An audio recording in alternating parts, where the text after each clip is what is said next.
Good morning, students. Today we will discuss about land degradation. Previous lectures we discussed about uh, water pollution and air pollution. So we have the complete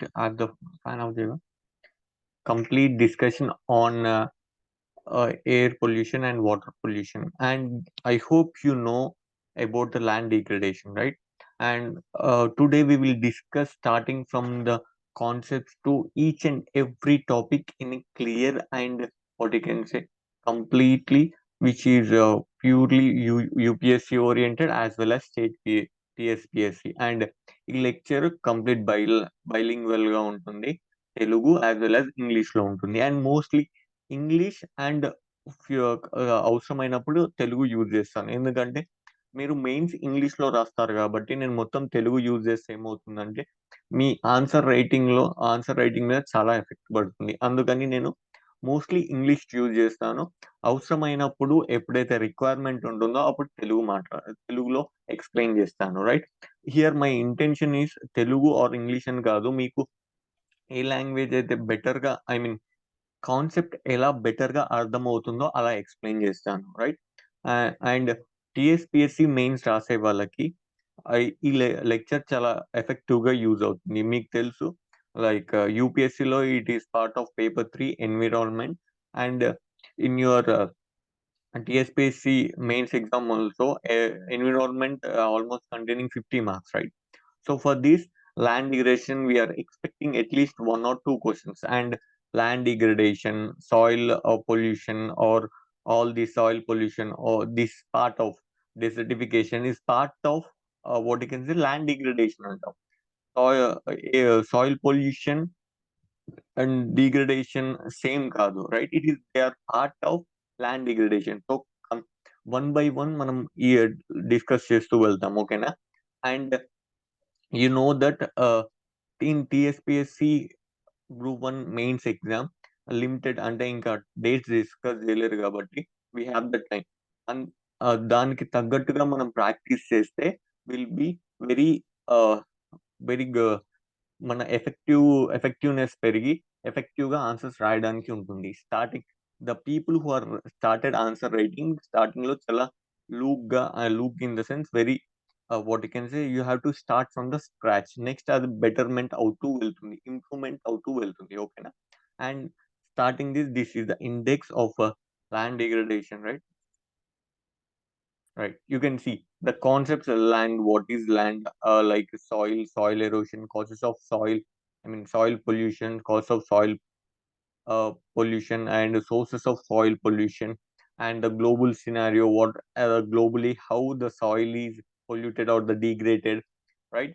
Land degradation, status of the land degradation globally and India, causes of land degradation, how international organizations and everything, what you can say, working on these things to have what you can say, to mitigate or to stop or reduce the land degradation, and what are their protocols, everything. You have United Nations climate, or the what you can say on come back to desertification, right? So it is one of the global organization we will discuss one by one, right? And you have in India's what are the rules on what you can schemes or regulations, like we have Green India Mission, and other thing is uh, national green programs.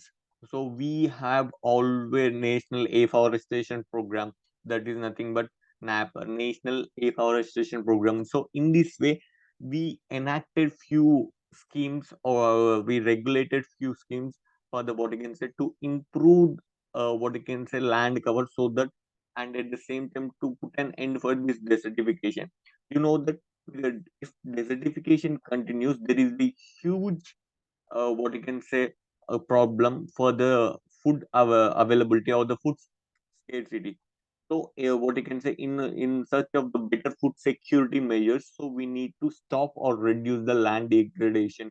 We need to convert the degraded land into a normal land. So for that we need to have the scientific methods at the same time previous, right? And how the land is degraded, everything we will discuss in this topic, right?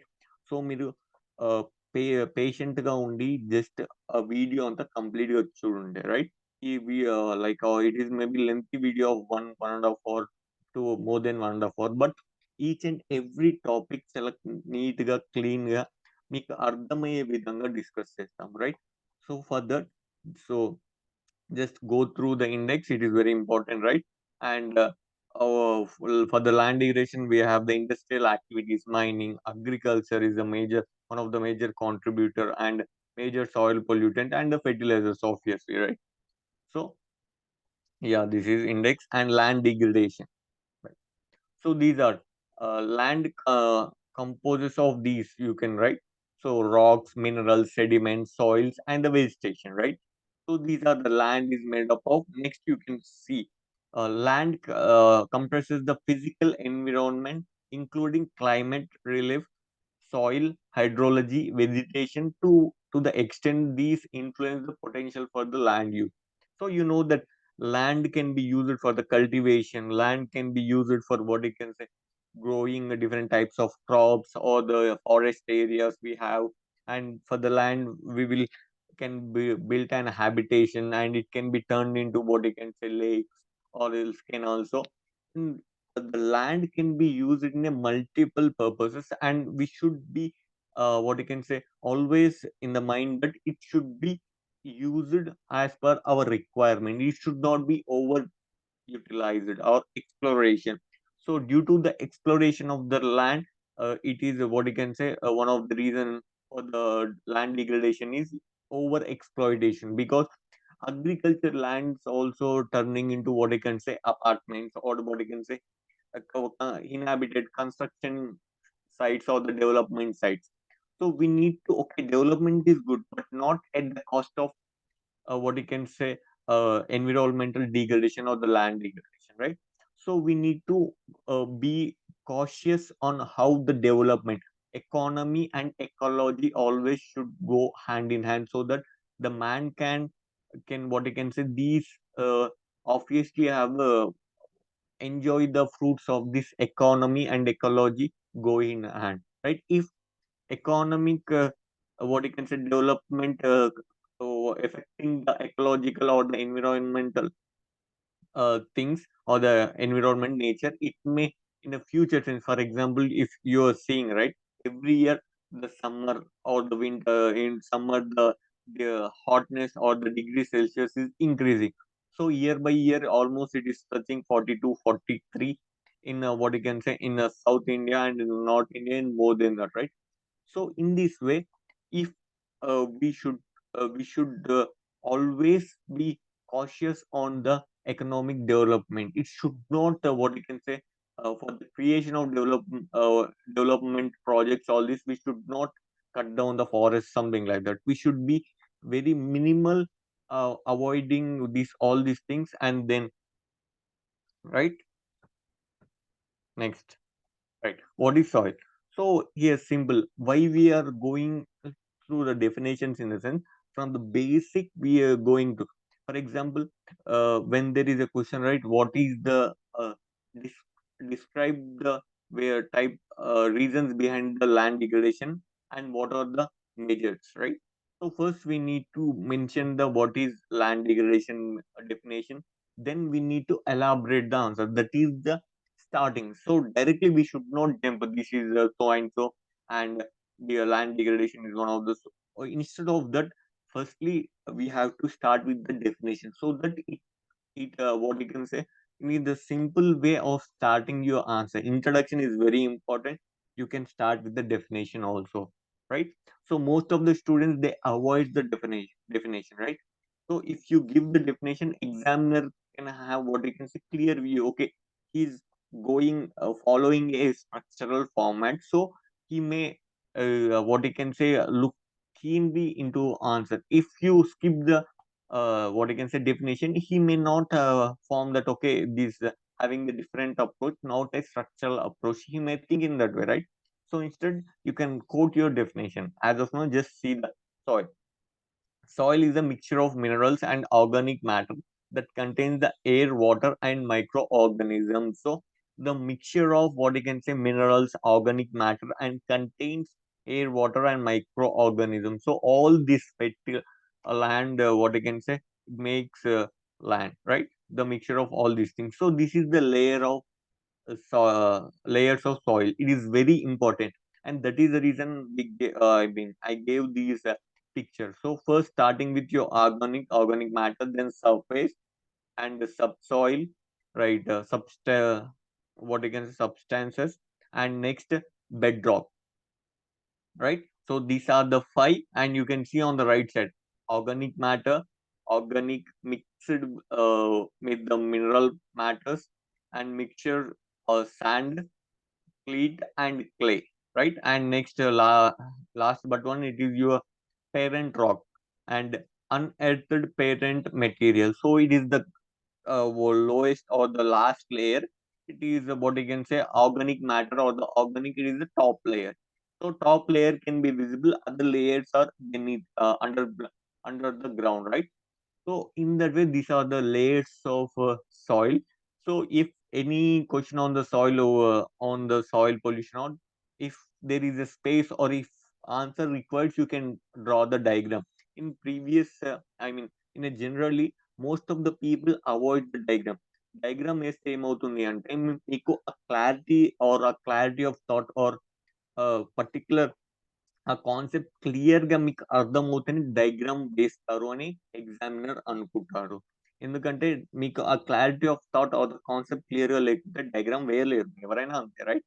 So diagram వేస్తే మీకు మొత్తం అది రాయడం కన్నా just diagram వేస్తే మీకు ఈజీగా ఆ మ్యాటర్ కన్వే చేయడం గాని, ఆ ఎగ్జామినర్ ఆ ఇంప్రెషన్ పెరుగుతుంది. So in the geography questions, especially geography or environmental questions, draw the diagram, right? It will fetches you more mark. ఆ ఎక్స్ట్రా ఒక్క మార్క్ గాని, హాఫ్ మార్క్ గాని మీకు అదర్ క్యాండిడేట్స్ కన్నా ఒక ఎడ్జ్, ఒక మార్క్ ఎక్కువైనా పర్లేదు ఒక్క ఆన్సర్‌కి, రైట్? లాస్ట్ అన్ని పేపర్స్ కలిపి, అన్ని క్వెషన్స్ కలిపితే మీకు ఒక 20, 30 మార్క్స్ ఎక్కువ డయాగ్రామ్స్ వల్ల కావచ్చు, మీ ఎక్స్‌ట్రా ఎఫర్ట్ వల్ల కావచ్చు, 20, 30 మార్క్స్ ఎక్కువ వస్తే that makes the difference, right? At the almost top rank ki meeku, right? You will be hedge over other candidates or other aspirants, right? Yeah. Next. So as per these, what you can say, agriculture, the Food and Agriculture Organization. So, and one more thing, when you write the definition, you can quote this way: according to what you can say, Food and Agriculture Organization, soil pollution refers to the presence of chemical or the substances out of the place and present at higher than normal concentration that adverse effect on any untargeted organisms. So when you know that simply, right? Soil pollution is normally when soil is there, we can what you can say, uh, we can use it for the cultivation purpose. So when the soil is polluted, so when we try to cultivate it, the productivity may be low. If the productivity low, obviously the income of the farmers is low, right? So the productivity, even after some productivity, the fruits may not, the crop may not be quality or the what you can say, it may be low quality, so that the market price will also low. So due to the polluted soil, so we cannot extract better quality or higher productivity, right? So that is the reason. This the pollution is nothing but adding on the chemicals, presence of the chemicals which may impact untargeted organisms, right? So organisms which works on what you can say for the growth of the crops or growth of the plants, it may be disturbed. It has the adverse effect on those things, right? So that is, and I made a one clear cut point, right? So you can write according to Food and Agriculture Organization. That is nothing but FAO. Soil pollution refers to, so that it will write you. It is a authentic source. You are quoting that definition. It what you can say. It is a way of writing the definition according to WHO, according to World what you can say, Food and Agriculture Organization. So in this way, you can quote accord. This is the source, right? Yeah. Next.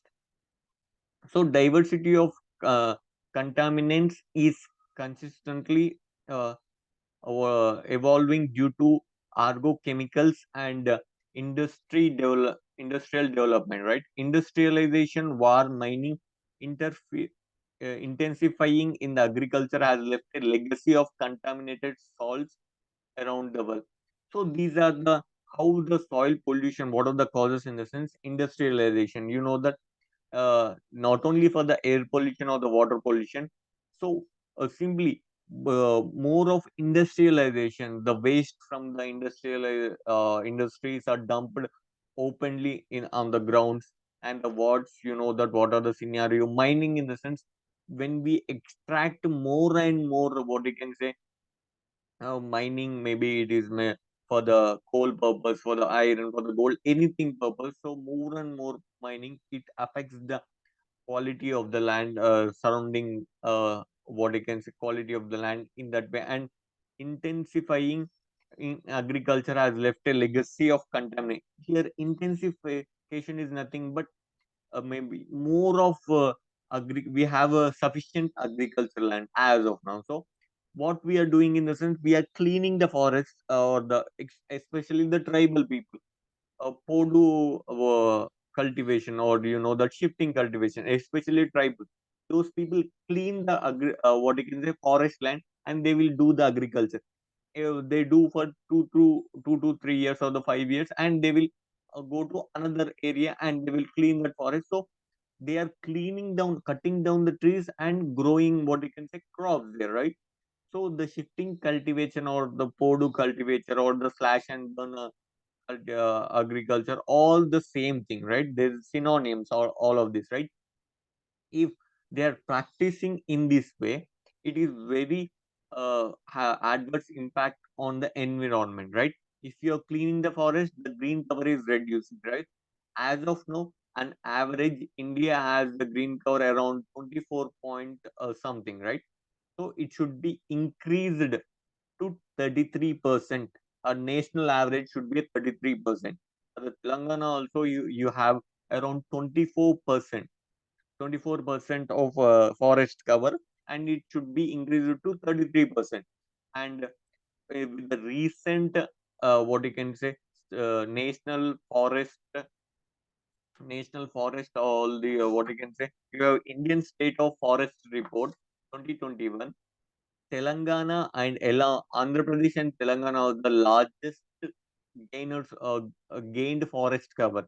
And Telangana, in Telangana state, you have what you can say Telangana ku Arita Haram, which is started way back in 2015, where they are what you can say planting millions of plant siblings, right?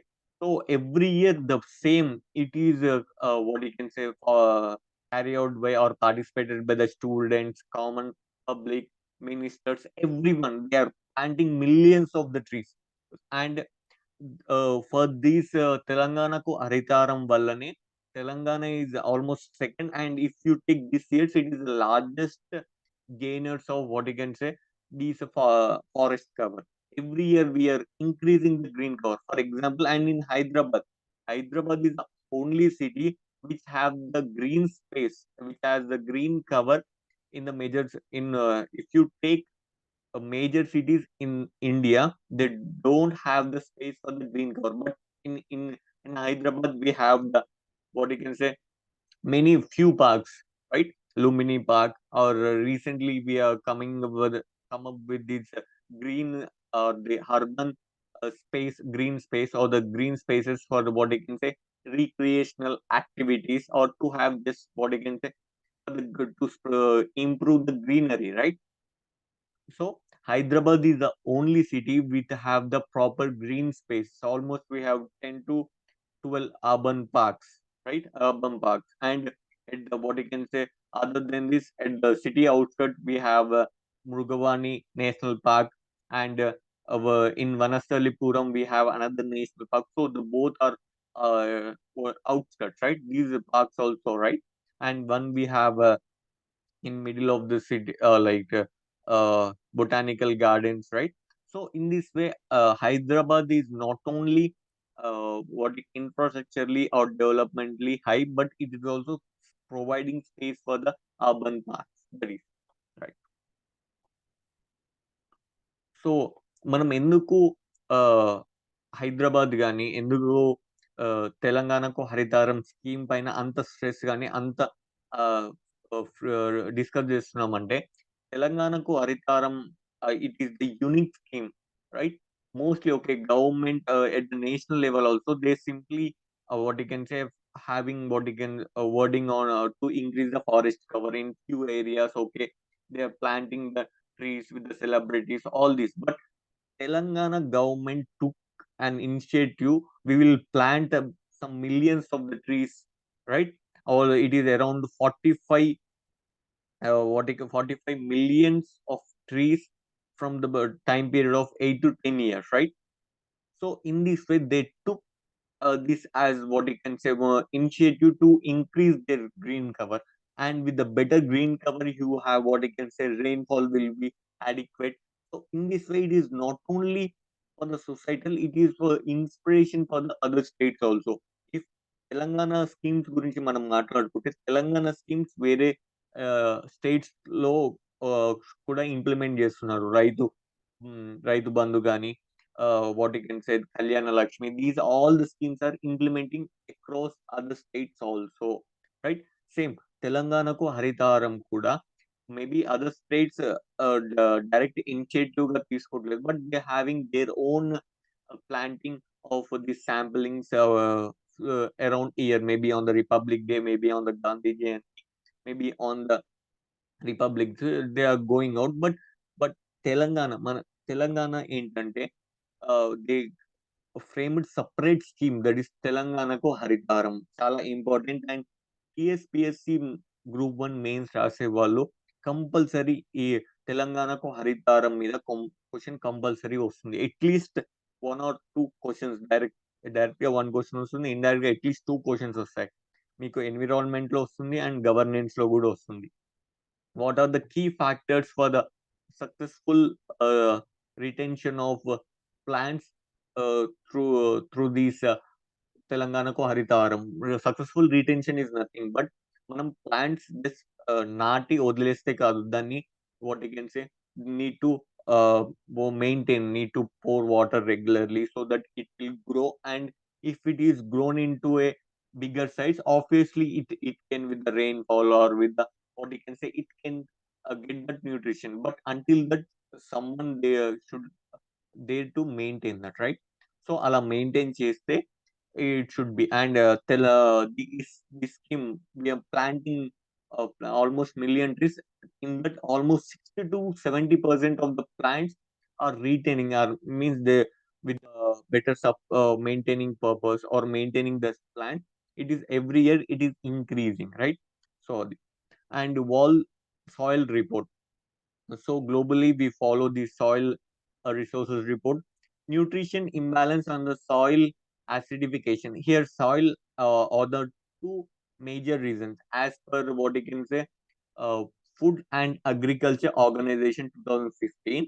We have these are the two: nutrition imbalance and soil acidification. Acidification is nothing but for the soil due for the causes of soil pollution. These are the major reason, right? Point sources and diffuse soil pollution. Right. These are the source and identity of the pollution is easily identified. You know that nothing but these are the factors like inadequate waste and wastewater disposal, uncontrolled landfills, excessive application of agrochemicals, spills of many types, and many other. So here maybe it is oil spills or the chemicals. We are just throwing on this, right? So this you can see that, right? Just give me a second. So right. So you can see here you have the uh, pesticides stored, right? This is the groundwater, right? So how the groundwater level, okay, it is okay, but when it is right here a normal due to non proper maintenance of the storage, there is a spill or there is a leakage, right? It is going into the ground, or else groundwater will be polluted. and the polluted groundwater or these level, when they are used for the farmers, and what you can say, the productivity also will be having adverse effect, right? The productivity will be low. So all these, after what you can say, rainfall, the runaway water will be into a nearby lake. This water will also will be polluted. So in this way, when we use the what you can say, pesticides or agrochemicals for the better productivity, instead of giving maybe 1 year or 2 year, it may give the better productivity, but later on it has a severe impact on the humans, on the climate, on the insects and everything, right? You know that for the cross pollination, all these the butterflies or the small insects will be, right? And every year these insects are disappearing, right? There are like farmer friends, right? You have earthworms, everything, right? So we will discuss one by one. So these few creatures are meant for helping out the farmers, helping out to feed on the insects which affects the crop. So in this way they will be very helpful for the farmer. But when we use the more chemicals, it may has adverse impact on that insects also. So that is the reason we should cut short. We should what you can say, avoid this chemical usage of pesticides or the chemicals on the field, right? And that is a reason the young generation or the what you can say, modernized people using what you can say, these organic farming, సేంద్రియ వ్యవసాయం తెలుగులో అంటారు. ఏ chemicals use చేయకుండా, pesticides use చేయకుండా natural farming చేయడాన్ని organic farming అంటారు. And one more disadvantage in what you can say in India is mostly most of the farmers are what you can say, uneducated. To be precise, when we take same scenario with the foreign nations, any most of the foreign nations, the people who are go what you can say, they having practicing agriculture or doing farm related activity, they mostly have the degree in what you can say, one of their what you can fields, degree, or maybe doing masters, MA, PhD in that particular aspect, maybe uh, what you can say, beekeeping, or else uh, cattle rearing, or else poultry farming. Say any other case, they will have the sufficient information. Maybe they underwent research work on that particular product, produce or the crop, so that they will use that knowledge and they will apply. But in India, especially in the developing countries like India, most of the people who want, if you are unfit for the study, simply there is a what you can say, notion or the norm that they will you, if you are unfit for the education, simply you can do the agriculture. So it is very obvious, one of the biggest mistakes, right? Because if you don't know the knowledge regarding agriculture, if you cannot succeed in it, right?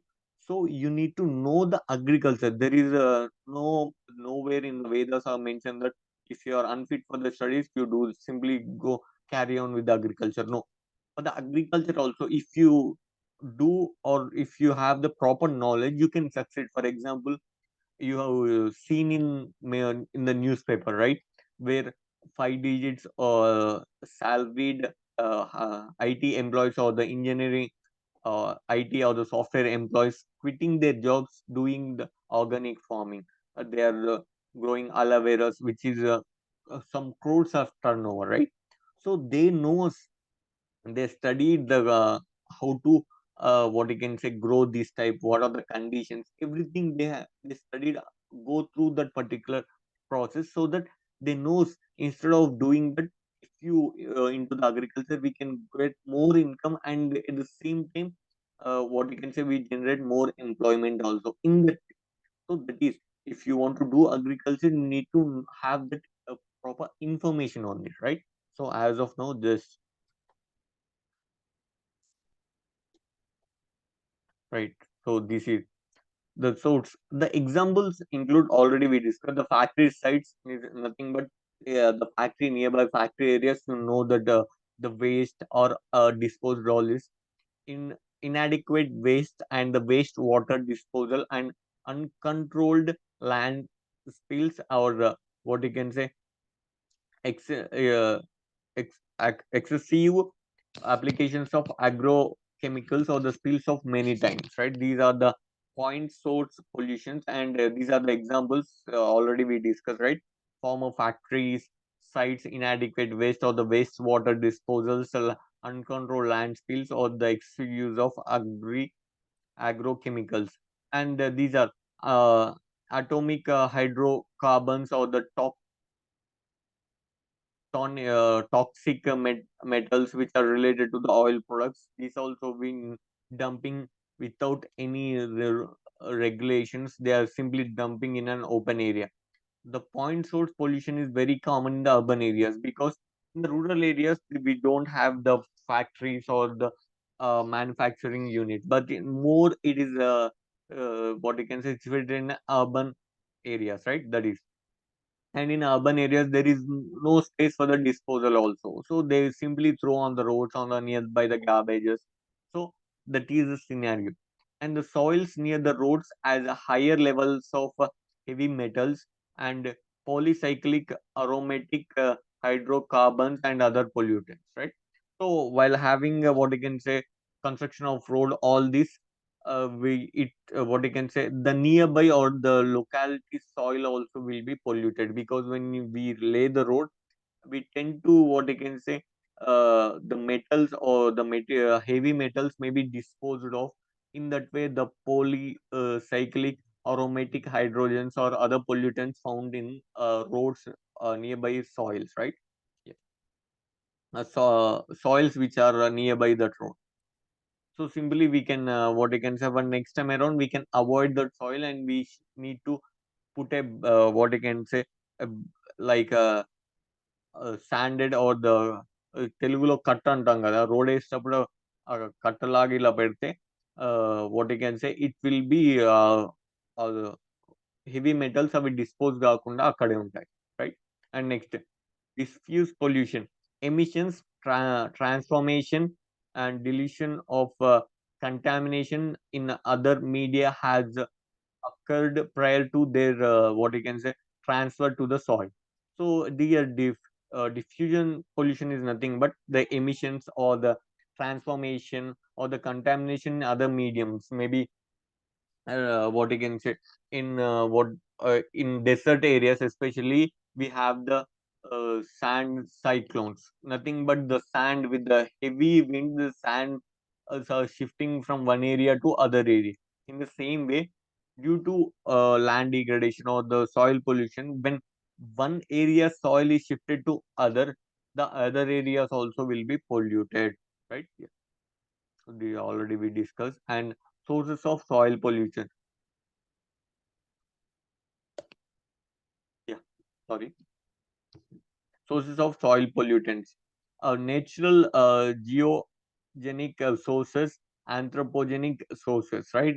For the anthropogenic sources, you have the industrial activities, minings, urban or the transport infrastructure, the waste and the sewage generation disposal, military activities and the wars. You know that what are the consequences on the war or the military activities, agricultural and livestock activities.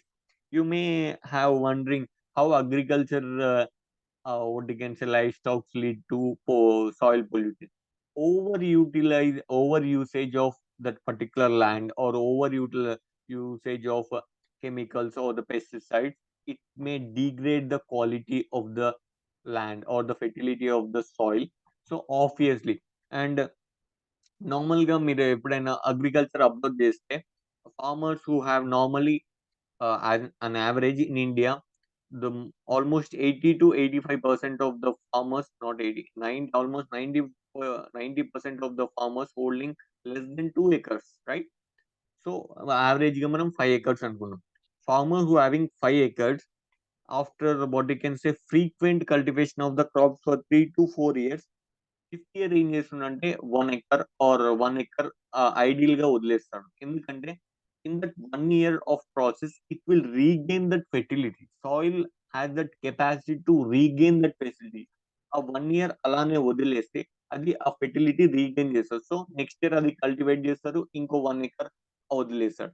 So instant మీరు అనుకోవచ్చు, ఆ 1 acre వదిలేస్తే productivity, అక్కడ productivity కన్నా next year ఆ soil regain చేసి, what you can say, it will give more productivity than the previous years, right? So that is the reason అది ideal గా అలానే వదిలేస్తారు, right? Yeah. Natural soil pollutants, these are volcanic eruptions, forest fires. Recently we seen in Australia for fires, all these things, right? Weathering and the rock cycle. And weathering is what you can say, nothing but it is a huge topic. Just remember it, weathering is nothing but it is a collision of the rocks or the due to the heavy winds or the shifting of these things, right? And rocks cycles. So these are the examples of natural source of the pollutants, right? We have a high level of heavy metals has been identified in the volcanic soils in the reunion, right? Mainly mercury, weathering of parent material where high levels of chromium, uh, copper, nickel, zinc has the what you can say natural geochemical origin. So just note these things. If anything required about like a natural source of pollution, you can add this point, right? Anthropogenic sources. This is very important. If exam లో ఇలా chart కూడా వేయొచ్చు మీరు, just soil and sub surface అని పెట్టి arrow marks పెట్టి soil disposal or irrigation, sea and surface water, domestic municipalities or the atmosphere, agrochemicals industries అని ఇలా రాసిన you can get very good marks, right? You can just see the land disposal, radioactive waste, waste and sludge and the sewage water. So for the land disposal, we are just disposing what we are, what you can just simply, we are, what you can say, just disposing in an open area. We are not following any, what you can say, norms. Just we need to dispose. For example, in Hyderabad, we have the GHMC, right? Greater Hyderabad Municipal Corporation. It, what you can say, uh, provided that what you can say initiation of separating dry waste and wet waste. If you segregate those two, it can be very what you can say helpful in the recycling the it separately dry waste and wet waste. It is one of the initiative by JHMC, right? In the same way, for the land disposal, all these things we need to be careful how we are disposing all these things. Next is irrigation. For the irrigation, saline water, what nothing but the content of the salt is very high, and treated wastewater. If we treat properly, we need to channelize the water into the irrigation. But instead, we are overusing that water for the other purpose. So irrigation is what you can say, not getting proper water. But in Telangana, with the mission Bhagirath, mission Kakatiya, these what you can say, and with the latest construction Kaleshwaram project. Kaleshwaram is the largest lift irrigation in the Asia itself, right? So, with these effective irrigation scheme, Telangana production or the crops in agriculture every year it is increasing, right? And uh, the latest is that Punjab farmers also quoted that with the better irrigation policies of Telangana, Telangana will be the next rice bowl of India. So that is Telangana schemes, Mission Bhagirath, Mission Kakatiya, Kaleshwaram project importance ఇవన్నీ ఎంత important అంటే మీ ఎగ్జామ్లో at least 20 to 30 marks వీటి నుంచే, I mean at least 3 to 4 questions compulsory ఈ schemes are the Kaleshwaram project is a very prestigious project, and Telangana is a government asking for the what is central government for the national status of this recognition of Kaleshwaram as a national project, right? So maybe sooner or later it will be given the national project status, right? And you have the surface and sea and surface water. You can see the salt infiltration and dissolved chemical pollutants and the sea salt sprays. So due to what you can say, for the this sea surface water is nothing but we are polluting in the marine ecosystem. Marine ecosystem is nothing but the seas or the surface, the sea are under like marine ecosystem we call it, right? So with the increasing of using chemicals, all the running after the rainfall, the water will directly run into these things and it will polluting the nearby what you can say water body, right? So in this way, if you minimize the chemical usage or the pesticide usage, it is not only uh, useful for the farmers but the nearby water bodies also. In that water bodies maybe fishes or the other creatures are living, right? So in that way, it is useful for the other, what you can say, other living beings also, right? And the domestic or the municipal and the suffutants and the pharmaceutic sul- sulfurs and the salts. So the municipalities, how I gave the example of GHMC. At the same time, most of the municipalities should what you can say take care of how what are the disposals, how the pharmaceutical these tablets or the medicines or how they are disposed, how they can be recycled. Like during the COVID uh, peak stage, I mean during last 2 years and as of now we are using the mask, right?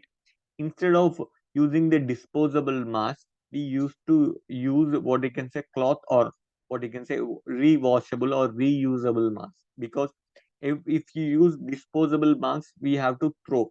I mean, we are throwing just here and there without having what you can say following any uh, what you can say any norms, right? So for this, the pollution will be increasing, right?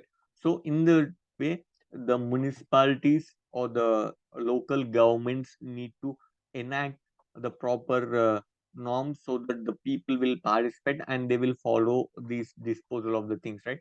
Atmosphere with the pollution, all these what you can say land degradation or the soil pollution. So there is high chance of uh, acidic rain or the contaminated dust will be circulated around the atmosphere.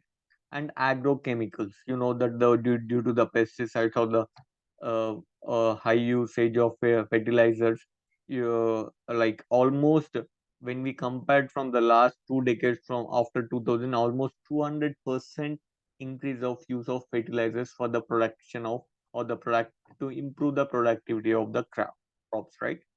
So in this way, we instead of uh, using or the concentrating on the increasing of fertilizers, we should be aware of what you can say how the productivity need to be increased with the natural things, right? So in that way, it is very useful, right? In that way, we need to adopt our what you can say the farming or the agriculture process and the industries. You know the how industries, heavy metals or the solvent influence, right? So these are creating a lot of disturbances in environment, and the way they are disposed in an open area or simply letting them into a nearby water body, right? It is unacceptable, right? Industrial activities. So we already discussed industrial activities. Just these are the like lines you need to note down.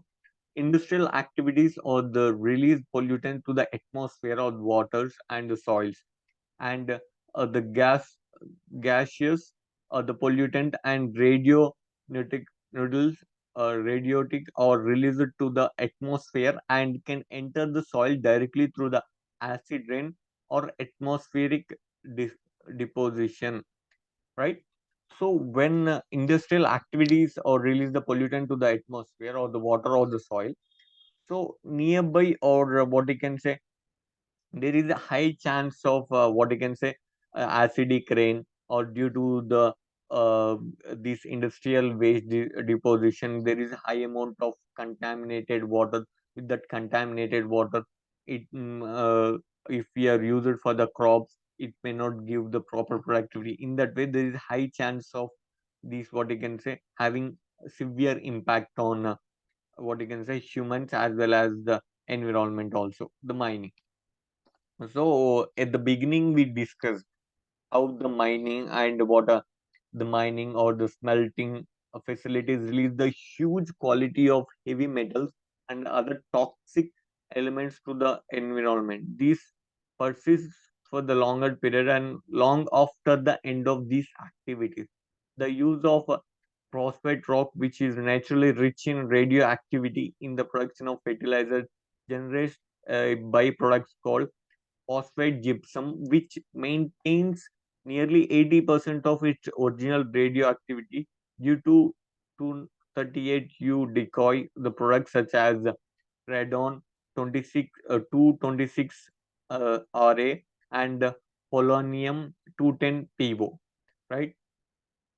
So with the mining activity, you know that how the mining activity is huge for the extraction of minerals from the underneath earth. We are what you can say mining we use, right? So but the mining has a very adverse or devastating impact on the environment, right? So uh, we need to be very cautious and how the mining activity, it should not be what you can say in the middle of the population or the habitat. It should be far away from the city, and we should not distract or it should not harmful for having impact on the environment in a eco-friendly way, or what you can say in lesser impact on the environment. We should need to carry out the mining activities, right? So these are the uh, phosphate gypsum, or these are the byproducts of what you can say these production of fertilizers it is generated.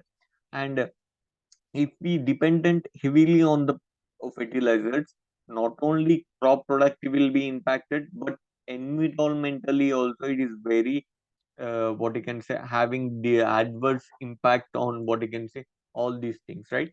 So for this, we need to what you can say uh, yeah, avoid the fertilizers or the chemicals, and instead we need to what I can say we need to follow the organic or organic farming, right? Nothing but organic farmings are free without use of any chemicals. We are growing these with chemical free crops, right? That is. So these are the main environmental impact of the mining. So this is air emission, cyanide. It is one of the and acid drainage, physical impact, the mental metal contamination of the surface water, and the metal contamination of the groundwater. So I already what I can say we already have discussed how in a picture we seen, right? Give me a second. So when in the surface area when there is a rainfall, when there is a rainfall, so obviously the rainwater will run into a nearby water and the water will it is what you can say contaminated, and next the same water will be what you can say accumulated or uh, into a groundwater, or it is water, this water will be used for the agriculture purpose. So in this way the contaminated, the heavy metal contaminated water may be used for these cultivation agricultures, all these things it has a severe impact. So that is the reason these are the heavy metals all need to be disposed in a with a proper norm, rules and regulation, right?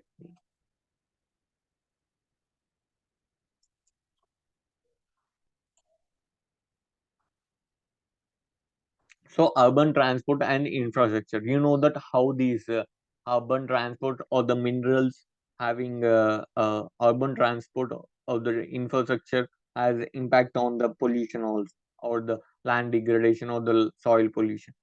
So municipal waste or disposed in the landfills, illegal or not, or untreated wastewater released into the atmosphere or the sorry, important source of heavy metals, poorly biodegradable organic compounds and other pollutions which enter the soil.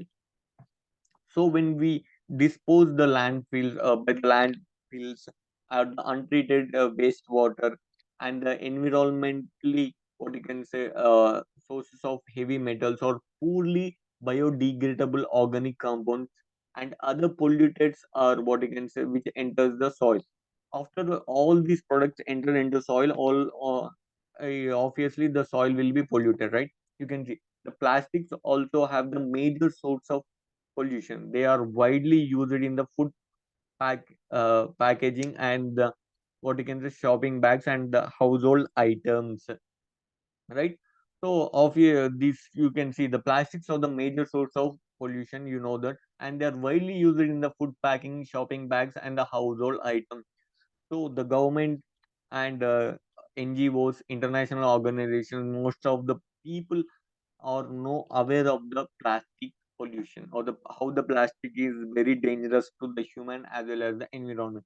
But still, most of the people prefer, instead of what you can say, what you can eco-friendly covers or the polythene or what you can say, these jute bags, all they, what you can say, lazy of carrying their bags. Instead they easy to throw these plastics covers are using, and which is pollutant, right?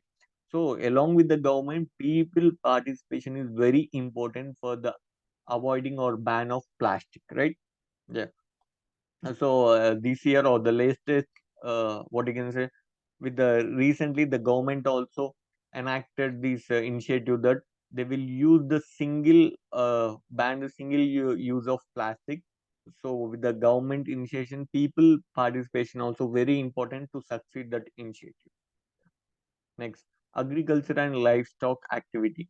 Excessive application of the fertilizers or the manure or inefficient use of the main nutrient and nutrients or the fertilizers, nitrogen or the phosphorus in the fertilizers are the main contributor to the environment issues linked to the agriculture.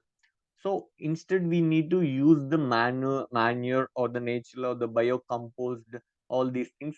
Instead, we are using more of fertilizers, more of chemical-based fertilizers. It is very harmful for the, what you can say, agriculture or the farming community as well as the humans and environment also, because it may give the enough productivity or the more productivity for the short duration of time. After that, the land will be degraded and the soil may lose its fertility, right?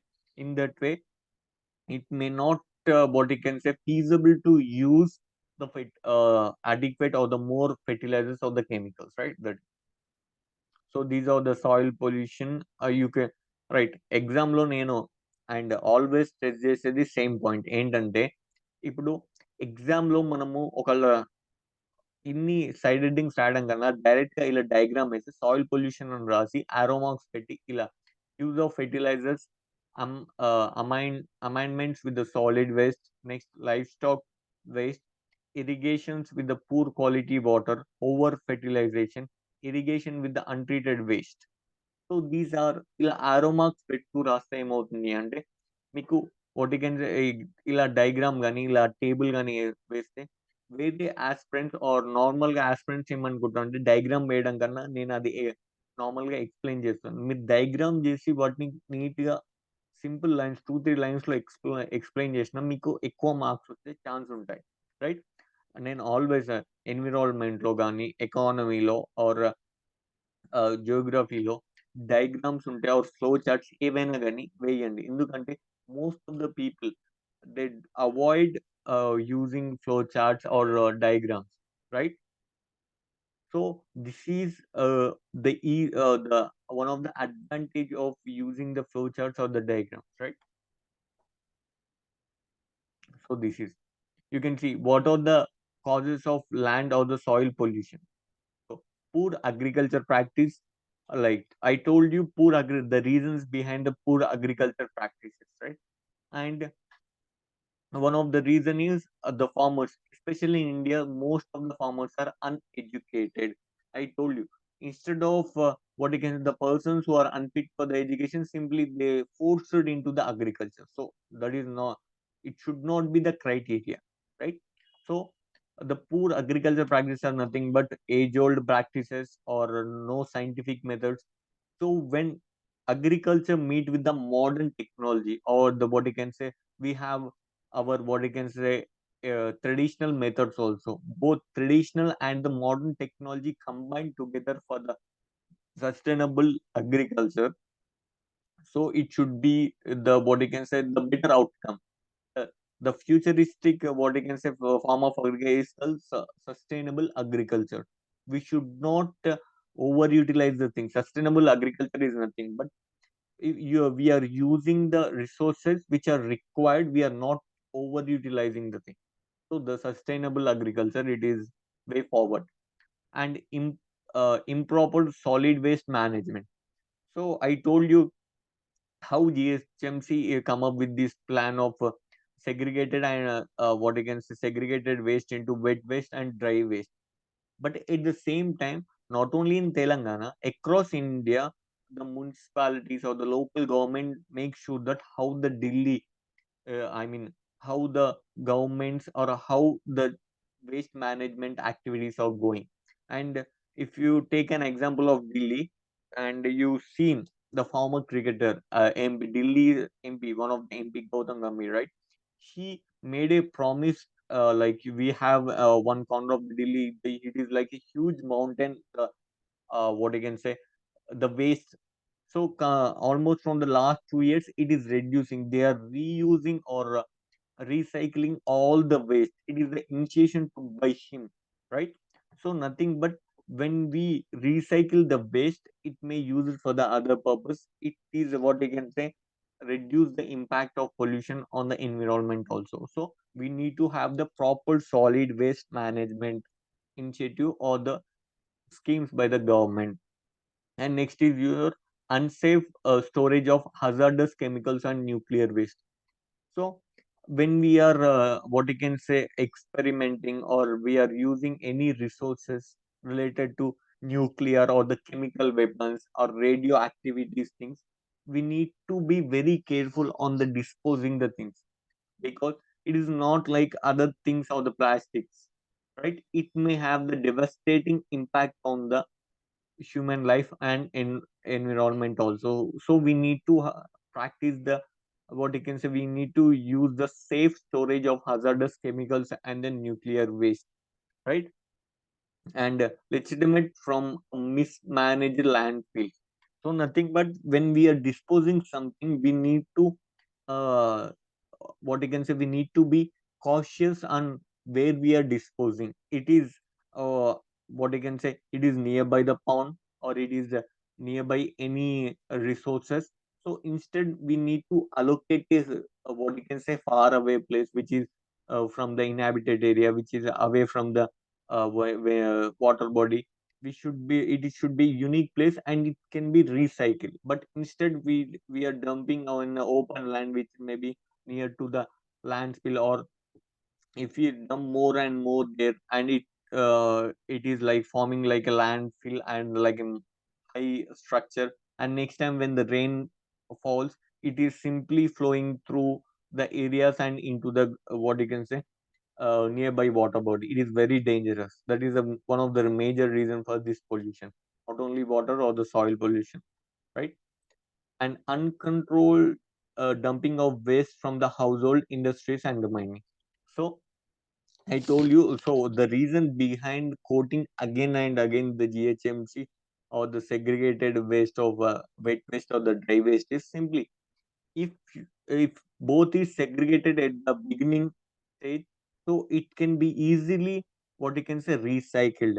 In మళ్ళీ మళ్ళీ ఎందుకు నేను GHMC example చెప్తున్నానంటే it is very unique and very what you can say clever initiative of separating the waste. మనం direct గా ఇప్పుడు just truck లో dump చేసి అది మనము సపరేట్ చేయడం కన్నా, from the household the people itself they are maintaining two disposal bins, one for the wet waste, one from the for the dry waste, right? It is what you can say at the beginning, so that later on it can be recycled in a better way, right?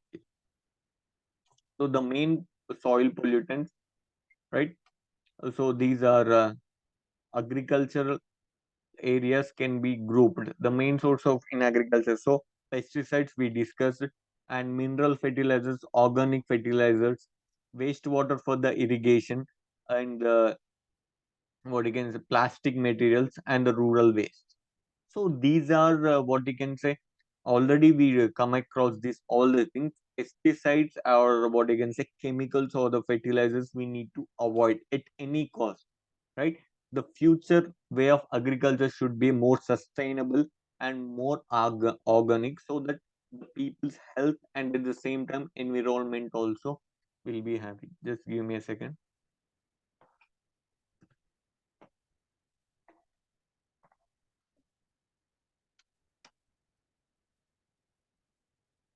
Right.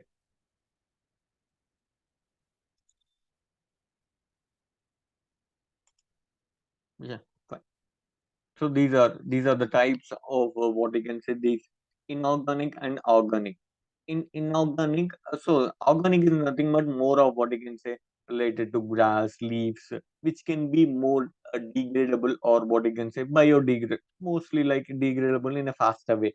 But when in inorganic, it is mostly written to the metals, right? Material metals or metalloids, non-metals. In material metals, you have the cadmium, lead, copper, zinc, and these are. And when it come to non-metallic, we have sulfur, ammonium, and we have these cyanide.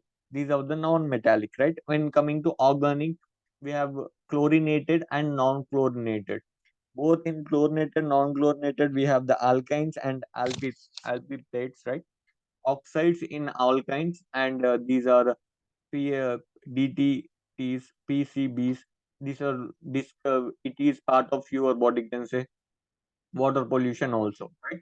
And with the alkanes, you have ethane, benzene, and toluene, ethyl benzene. These are part of your non uh, chlorinated, right? So this simple different organic and inorganic. Organic we have inorganic we have metals. Organic we have the chlorinate, right? Yeah. And I told you about the global percentage as per the increasing of these fertilizers, as per the Food and Agriculture Organization. These are the percentages. Just go through it. Almost increasing, starting when we take back the date of last 10 years. So it is started as simply on 160, 1.6 million metric tons, and almost for 40 as of now it is 200 million metric tons of fertilizers are using. And urea usage of urea in India, it is increased by 700%. So it is not a small number, right? 700%. For example, previously we are using 700 kgs or just 100 kgs of urea across India. I mean, it is just considered an example, right? In next year or this year, last year we are used only 100 kgs, but now we are using 700 kgs. So that is the reason there is a stats that say increasing of 700%, not 70 or the 700% of increase of urea.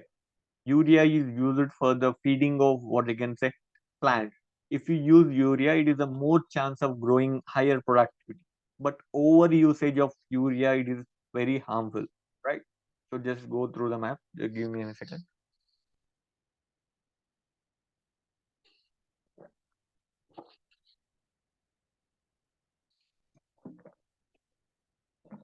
Yeah, land degradation. Yeah, land degradation in India hurt the farmers and the forest dwellers the most. More than half of the degraded land in the country is either rain-fed farmlands or responsible for the food security of the country, or the forest land that offers the best defense. A rain-fed farmland is nothing but with the what you can say, it is contributed for the higher productivity, and it's part of food security chain also. Here, food security is nothing but the farming land which will provide the food. Okay, if you farmers what you can selling these their products to the market is nothing but their income also, and it is having that food products in the market, right? So farmers not only what you can say for their beneficial, but they are growing into this agriculture act. What you can say, this farming community, it is helping across the markets or across the globe. Without their what you can say hard work, there is no food availability. So that is the reason, and the scientists or these having very cautious or very concerned about the farming community, because coming years the farmers are reducing due to their non-availability of loans to them, non-availabilities of what you can say proper facilities for them. So in this way, the farming community, especially okay, commercial crops, growing commercial crops is different, growing food crops is different, right? Commercial crops may having simply we can what I can say, knowing the demand of particular product, so we can grow the commercial crop. But whereas the food crops, they have sometimes onions will be having higher price, sometimes what you can say tomatoes having a higher price. So in this way, it is very hard, right? So, but in Telangana, we have the unique Migdals, right? Eddie, Braitu Bandhu, giving 5,000 yearly twice. The farmers will get 5,000 per acre. For example, మీకు 1 acre land ఉందనుకో, year కి 5,000 twice. You will be given as a in what you can say input subsidy, right? Our input for the purchasing initial investment ఉంటుంది కదా, what you can say to prepare the land for the cultivation, to get that what you can say few required fertilisers. So అవన్నిటికి use అవ్వడానికి Telangana government ఇస్తుంది. And irrigation facilities I told you, mission Bhagiratha, mission Kakatiya, and with the latest one what you can say Kaleshwaram project, inauguration of Kaleshwaram project. So these are the what you can say ఇన్ని projects are ఇన్ని initiatives government తీసుకుంది కాబట్టి ఇంత effective productivity ఉంది, right? And I told you Punjab farmers also, right? You know that for Punjab is the rice bowl of India, but while our farmers say Telangana schemes or Telangana will be the next rice bowl of India అని చెప్పారంటే మీరు అర్థం చేసుకోవచ్చు. And they also quoted on వాళ్ళు Telangana next rice bowl of India ఎందుకు అవుతుందంటే reasons కూడా చెప్పారు. ఇరిగేషన్ ఫెసిలిటీస్ కానీ, 24 hours ఎలక్ట్రిసిటీ సప్లై కానీ. సో ఇవన్నీ they are one of the reasons for these what you can say bountiful productivity of the crops, right? Yeah. Land degradation, this is the definition: deterioration or the loss of productive capacity of the soil for the present and the future in is a global challenge that affects everyone through the food insecurities and high food prices at the climate change and environmental hazards and the loss of biodiversity and ecosystem services. So simple, right? Land degradation is nothing but loss of productive capacity of the soils for the present or the future purpose. So దాని over utilization వల్ల or ఎక్కువ chemicals utilize చేస్తే use చేయడం వల్ల, లేకపోతే ఎక్కువ more productivity రావాలని more pesticides use చేయడం వల్ల. So in these are the reasons for the land degradation and desertification, like related word, maybe you know that desertification, it is not similar, it is land degradation and desertification కాదు. Desertification is one of the part or process of land degradation, right? And we will discuss desertification in next lectures, right? No, not a big deal, we will discuss, right? So you can see land degradation valla it is a why it is a global challenge in the sense, when is land degraded, it is land does not have the capacity to provide the better productivity, ఎందుకంటే ఆ productivity loss అవుతున్నాం మనం, because maybe over utilization of chemicals కానీ fertilizers కానీ use చేస్తున్నాం కాబట్టి ఆ land degrade అవుతుంది. ఆ డిగ్రేడ్ అయిన ల్యాండ్ ని మనం మళ్ళీ యూజ్ చేయడానికి ఎక్కువ యూజ్ చేయలేము, రైట్? మనం క్రాప్స్ పండించినా చాలా లో ప్రొడక్టివిటీ వస్తుంది. So why it is a global challenge in the sense, if more and more land is degraded, it is a threat for the global food security. Right? Food security is nothing but availability of the food in the markets or in the what you can say particular country, right? So దానివల్ల ఇప్పుడు food తక్కువ ఉంటే ఇప్పుడు so simple phenomena, right? Food demand and supply. ఇప్పుడు demand and ఇప్పుడు demand 100 products ఉందనుకోండి, supply కూడా 100 ఉంటే okay, it is equal. Supply 200 ఉండి డిమాండ్ 100 ఉంటే అప్పుడు ప్రొడక్ట్ కాస్ట్ తగ్గిపోతుంది, రైట్? బట్ ఇప్పుడు డిమాండ్ 200 ఉండి సప్లై 100 ఉంటే ఆబ్వియస్లీ ఆ కాస్ట్ పెరుగుతూ ఉంటుంది, రైట్? సో ఇలా ఫుడ్ ఇన్‌సెక్యూరిటీస్ వల్ల ఫుడ్ సెక్యూరిటీ ఆహ్, ఫుడ్ అవైలబిలిటీ తక్కువ ఉన్నప్పుడు ఫుడ్ ప్రైస్ కూడా పెరుగుతూ వెళ్తుంటుంది. ఇన్‌ఫ్లేషన్ గాని ఇది హై హైయర్ ఫుడ్ ప్రైసెస్ పెరుగుతూ ఉంటుంది. And it has along with the land degradation not only on the food, climate చేంజెస్‌లో గాని, ఎన్విరాన్మెంటల్ హజార్డ్ గాని, లాస్ ఆఫ్ బయోడైవర్సిటీ. బికాస్ ఆ ల్యాండ్ మీద డిపెండ్ అండ్ ఆ పర్టిక్యులర్ ఏరియాలో few what you can say species or few insects or few creatures or depending on that land, right? With the land degradation, there is no availability of food for the creatures or the plants or the species. So obviously loss of biodiversity and ecosystem services. Loss of nothing but ecosystem is nothing but an area which have the more or use what giving creativity, giving these thing for these flora and fauna, right? So it may be having more access for these flora and fauna, all this. But after the land degradation, most of the living organisms may not have that what you can say viability to use that land, right? So that is land degradation. And land degradation as per United Nation climate and combat desertification.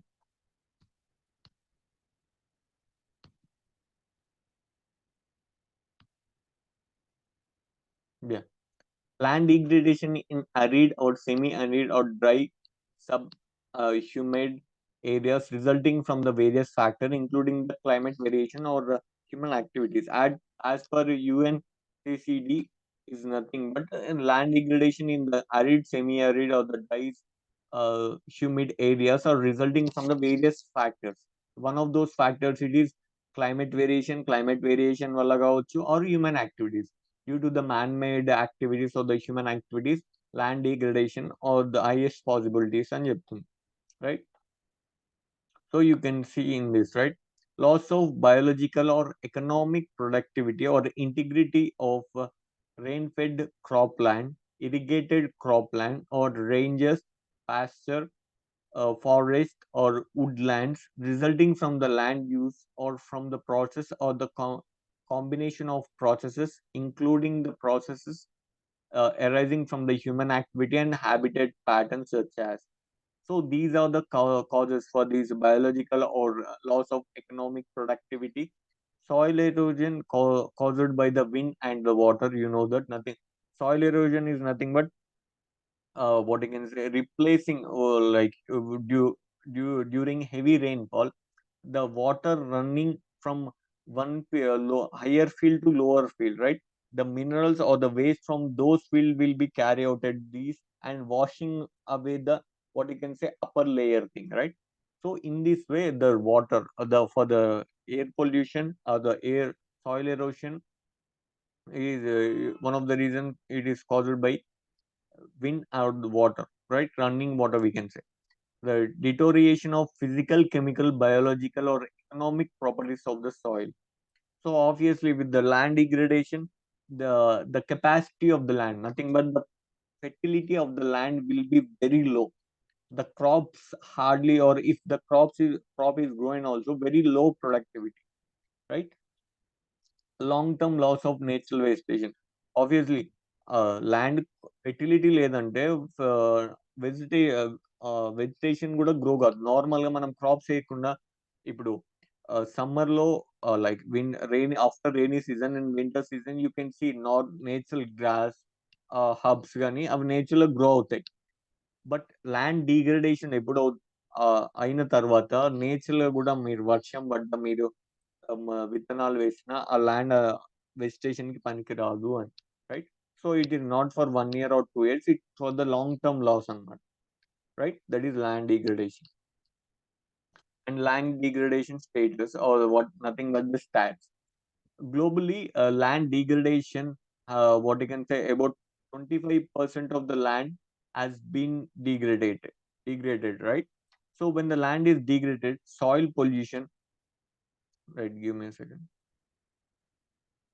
So when land is degraded, soil carbons, nitrate oxide is released into the atmosphere, making the land degradation one of the most important contributor to the climate change. So we discuss what is the reasons for the land degradation, but land degradation వల్ల ఏమవుతుంది అంటే soil will release the carbon and nitrous oxide into the atmosphere. So when the carbon or this is released, obviously more of what you can say, it will be having one of the important contributor for this climate change, right? Recently scientists warned that 24 billion tons of fertile land was being lost per year. Per year, 20, 24 billion tons of fertile land. You know, the 24 billion in the sense very huge number. It has been lost per year, right? Largely due to unsustainable agriculture practices. Unsustainable is nothing but more of using chemicals, unscientific ways, using age-old methods, right? And unaware of the factors, right? That is, and if this trend continues, 95% of the what you can say earth and land areas could become degraded by 2050, right? So same, if the same is continued, the or 95% of the earth land could be become degraded by 2050. Almost 95%, ante almost just a piece of 5%, or 5% we cannot do anything, right? So all 95% same, per year 24 billion tons of fertile land మనం loose అవుతూ వెళ్తే, ఆ same unsustainable agriculture practices అలానే follow అవుతూ వెళ్తే, మనకు next land ఉండదు cultivate చేయడానికి. ల్యాండ్ అంటే ల్యాండ్ ఉంటుంది, బట్ దాన్ని యూజ్ చేయడానికి ల్యాండ్ డిగ్రేడ్ అయినా మనము కల్టివేట్ కూడా చేయలేం కదా. So the government, and along with the government, people, NGOs, and international organization all should be aware of this crisis of land degradation, right? And you right, as per what you can say, as of the stats, some 97 million hectares, 27% of Indian total land, what you can say, underwent land degradation, right? Almost 100 million hectares in India. This is stats about India, right? It is underwent, what you can say. We have almost 328 hectares of land. India మొత్తం size తీసుకుంటే we have around 328 million hectares. In that 100 million, అంటే one third of the land degrade అయింది. So that is a level of what you can say, amount of what you can say, land degradation. Almost one third of India's land are degraded. So అలానే అది continue అవుతే అది one can say 30%, 40% అవుతుంది, 40-50 అవుతుంది. So it is very having devastating effect on the food chain. అప్పుడు food prices normally you can see when you visit the market, previous 5 years back fruits cost ఎలా ఉంటుందో మీకు తెలుసు. ఇప్పుడు ఆ ఫ్రూట్స్ కి ఎలా ఆల్మోస్ట్ డబుల్ అవుతున్నాయి, right? Everything is increasing, right? So with the degradation of the land, there is very high chances of increasing the food products cost also, right? Yeah. And so these are, so you can see land degradation, soil erosion, desertification. Desertification is nothing but it is not the continuation of deserts, but what you can say, more of land degradation within the dry land region, like semi-arid, what you can say, arid region, and it is a process by which the biological productivity of the dry land is reduced due to the natural or the man-made factors. And remember, desertification is not the expansion of the desert.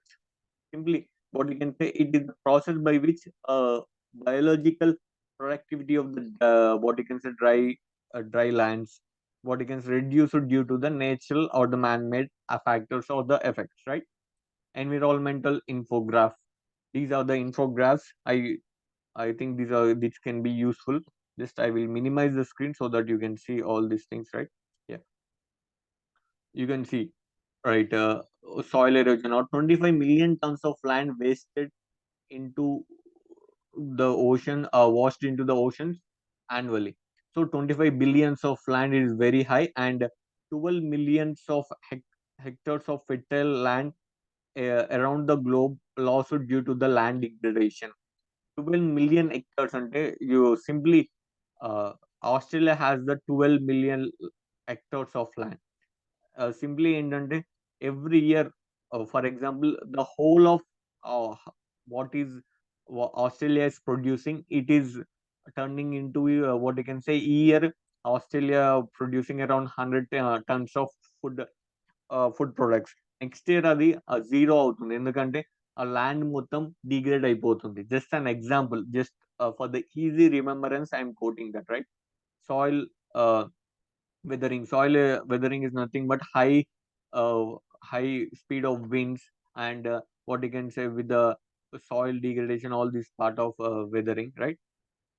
And loss of soil erosion effects. You can see Sahara, before 5,000 years, they is saying, right, it is not a desert, but with the due to overutilization, all these things, before 5,000 it is not a desert, but it is a desert. But African Union, right? How you have the European Union, you know that European having 28 members, and they have the what you can say, nothing European Union, nothing but European countries form a group for their security purpose, for their well-being purpose, for their to have the economic improvement, economic development, all this they have. In the same way, African nations having formed their union, African Union, in nearby Sahara Desert or in the region of Sahara Desert.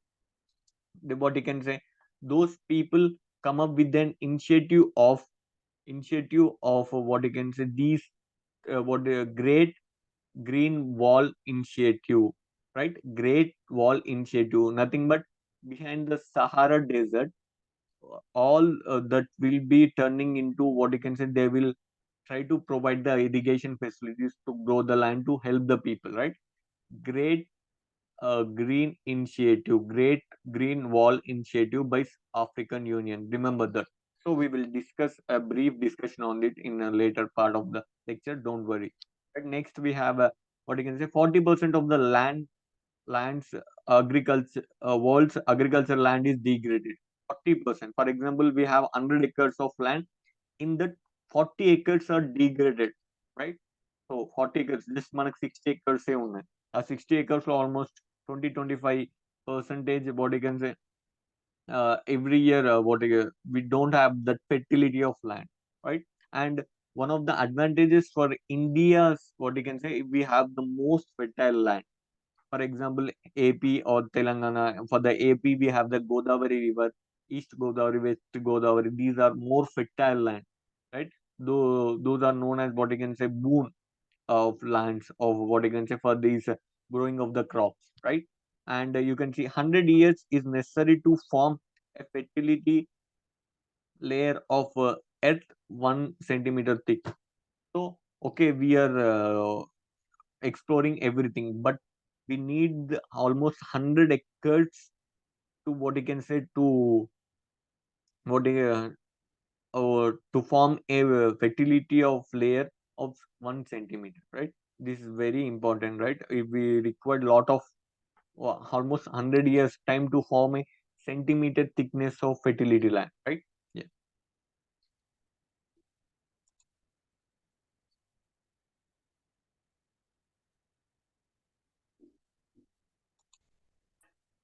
yeah. Soil degradation, you can see the things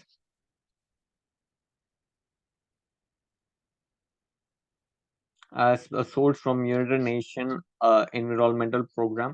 International Soil Reference and Information Center World Atlas of Degradation 1997. So this is how you can see that, right?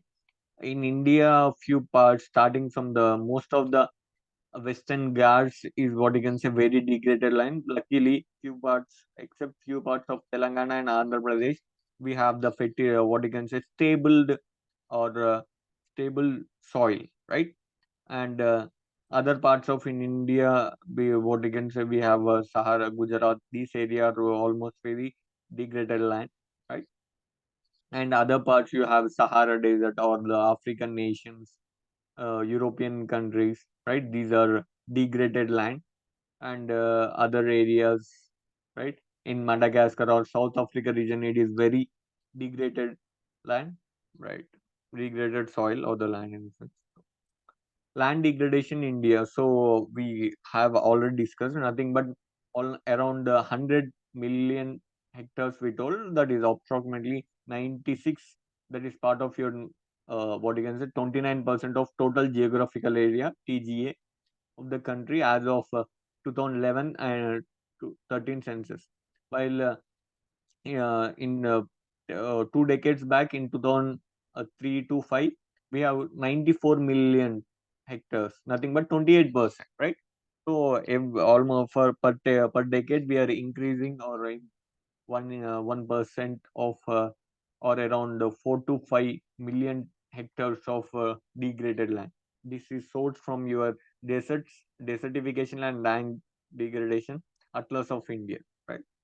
Remember, you can quote as per the atlas of India or as the reports of desertification and land degradation అని quote చేస్తే ఏమవుతుంది అంటే the examiner will think that ఏమైతే రాస్తున్నారో మనం ఏం information ఇస్తున్నామో అది ఒక authentic source or nothing but authorized by the government agencies or the government, right? So government approve చేసిందంటే అది అథెంటికే.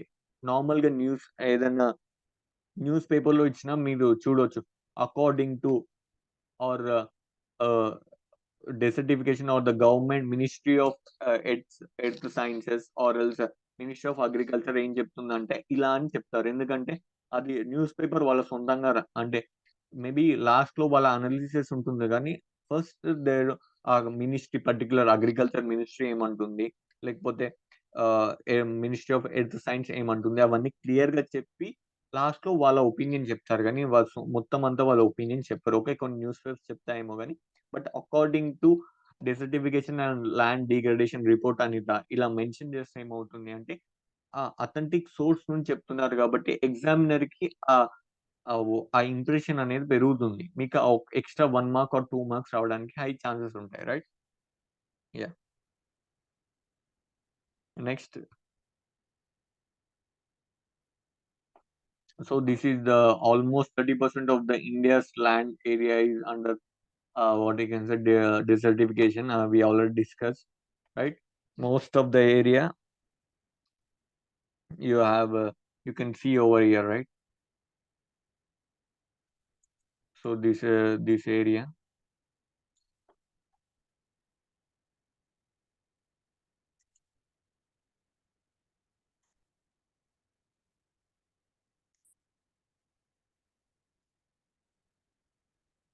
so this Gujarat and Rajasthan area, right? Most degraded or land degradation.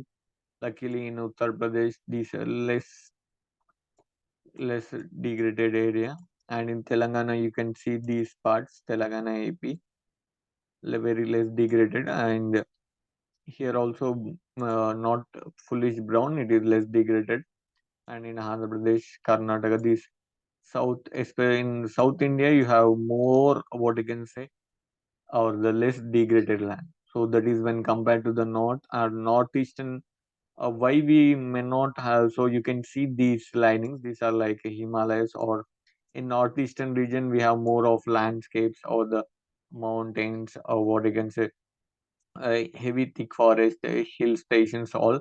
So there is very limited space for the agriculture, but they are having their own ways of doing agriculture, right? So just go through the map. Yeah.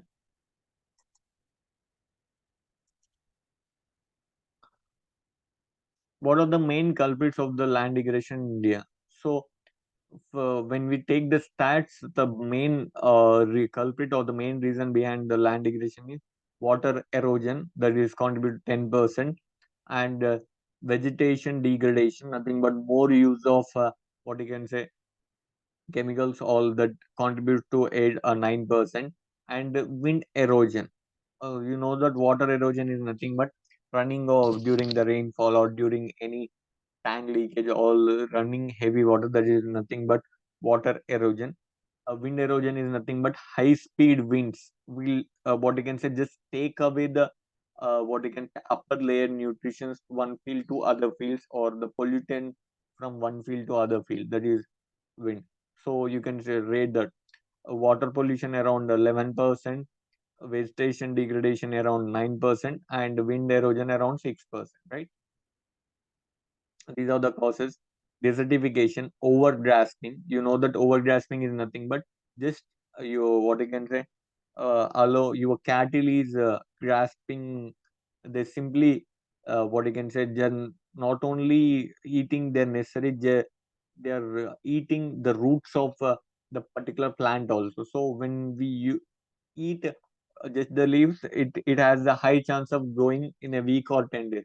But when you completely pluck out of that and eaten by these cattle or these animals, so it is a there is very less chance of growing, right? So overuse of chemical fertilizers, we discussed climate change. Due to the climate change also, over irrigation, nothing but due to what you can say heavy rain. For example, this year when we consider over more rainfall we seen, right? So the farmers are okay expecting rain for the sudden quantity, but it is almost twice or thrice.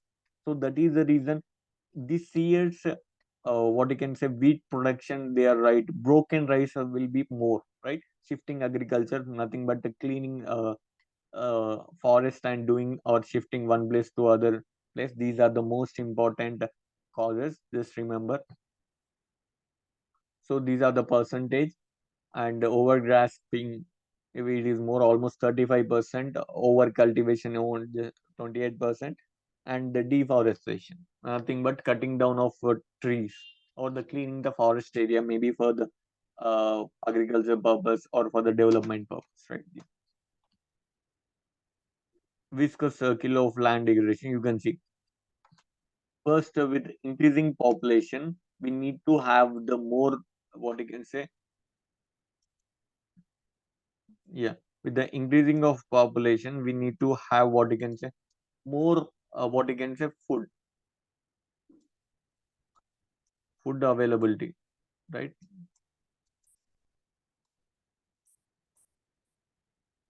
Food, we need more food, more food. So for the need of more food, what you can say reduce per capita what you can say land resources. So obviously, the more people want more habitat to live, right? So obviously, the land will be what you can say decreased. So for the cultivation, it will not be for their accommodation purpose, right? For their inhabitat and inappropriate use of marginal lands. Nothing but unsustainable, we discuss, right? Unsustainable agriculture produce. So there's next we have, right, non-sustainable land management, nothing but unsustainable land management, nothing but we are over the over utilization of chemicals, over utilization of fertilizers, these all leading to what you can say the degradation of the land. So next is obviously these are process of land degradation. Next is your land degradation. So when we have the land degradation, obviously the productivity will be very low, like less productivity, and with the less productivity, what you can say the income of the farmers will be low. They are what you can say thrown into the poverty, or if they are in the poverty, it will be very low productivity, right? Yeah.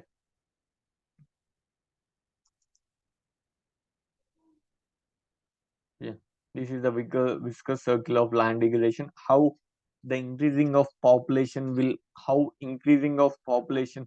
will affect the next what you can say reduction of availability of the land for the production or for the cultivation.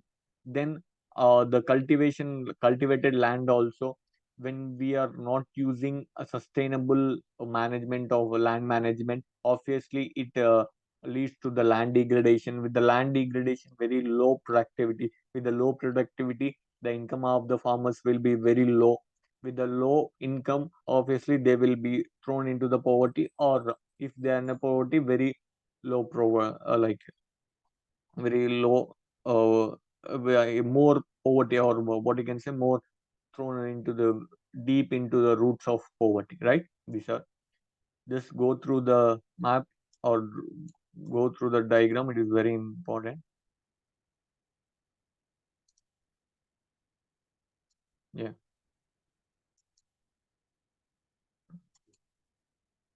So land degradation and the climate change. The most important direct impact of the climate change on the land degradation, or the result of increasing the temperatures or changing the rainfall pattern and intensification of the what intensification of rainfall. And these changes will in various combination causes the changes in the erosion rates and the process uh, processes driving through both increasing and decreasing of soil erosion. So climate change and land degradation has what you can say direct impact. Climate change has a direct impact on the land degradation, because with the climate change there will be increasing of temperature, already we discussed, and changing the rainfall pattern. You can see we are for example, when we take talk about Telangana's example, right? Last year we have, okay, 2 years back we have very huge rainfall. You've seen almost 1/3 of the Hyderabad is what you can say drowned.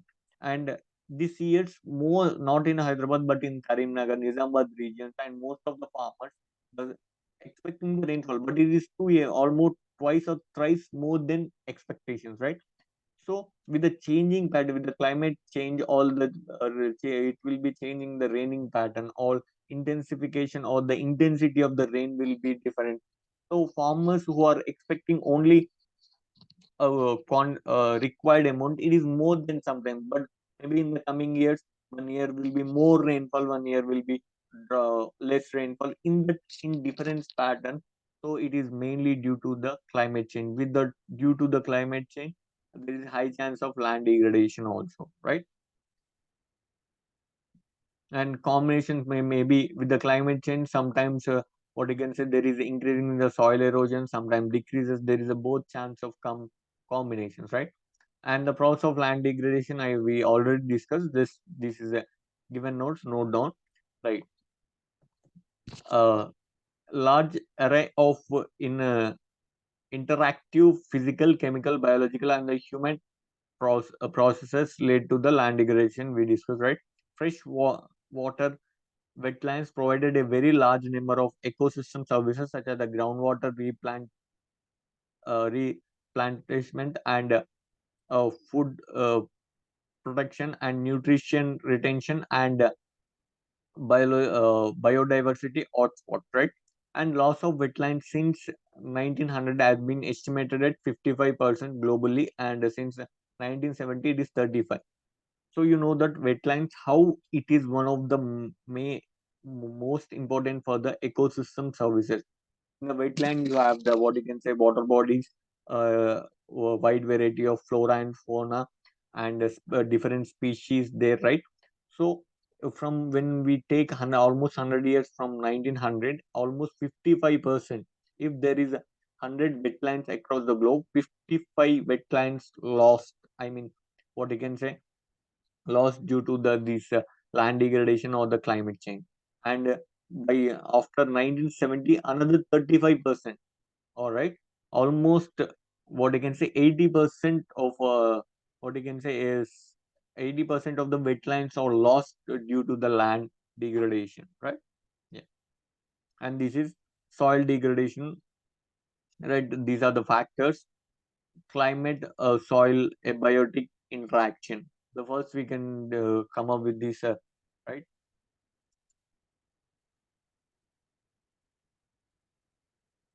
Yeah, you can see processes or the mechanism. First will be erosion, next will be your what you can say uh, s- salinization, nutrition depletion, acidification, species extinction.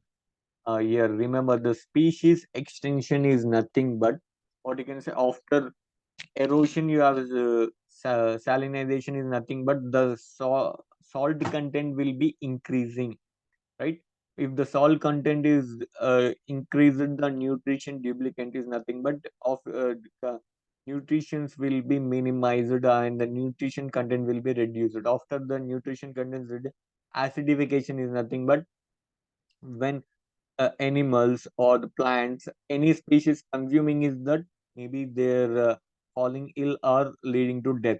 After if you see if uh, the species recognizes their acidification or something which is not favoring them, simply they what you can say leave that area, or with the if it has a severe impact, the species will extend, in the sense the death of more number of that particular species, obviously it will be extended, right? That is. And next with the factors or the agent, climate or the climate change, physiography, nothing but the land, how it land forms, and socio-economic and ethnic cultural setting. Nothing but socio-economic is nothing but requirement of that particular ethnic or the culture is nothing but in few areas few crops will grow effectively due to the soil availability, all this. But in other areas the same crop may not be grown because the lack of availability of water or the fertility of that particular uh, land, right? So when one particular land is favored to few crop, it should be what you can say reasonable to grow only that crop. But due to the ethnic or the cultural what you can say demand, they want to grow other crops also. In that way, there is, right, biophysical or socio-economic interaction or anthropogenic natural perturbation, right? And you can see causes and deforestation first thing, and next thing land use conservation, land use conversion. Here land use conservation is nothing but the agriculture lands are turning into developmental activity projects, or what you can say inhabited lands, or into a what you can say building what you can communities, or what you can into apartments, like, so that is nothing but land use conversion. Or extractive farming, extractive nothing but more than required. Okay, farming is good, but if you want to extract more productive from that, it is very harmful, right? Inappropriate irrigation, nothing but very improper irrigation facilities. Excessive plowing, nothing but over plowing, so that what you can say the upper layer of what you can say fertile land will be disturbed, right? Soil, crop, animal management. So for this thrive, soil, crop, and animal management, if we able to manage animals is nothing but for the using plowing and other activities also, these animals and few other insects or the species will feed on the what you can say the creatures which is harmful for the what is it crop. So in that way, this all biologically need to maintain, right? So just go through all the things. It is very important chart or the flow diagram, or the what you can say pie chart we can call it as, right? So very important. If you quote the same in any land degradation answer, it is will fetches you extra 1 mark compulsory, shoot shot, right?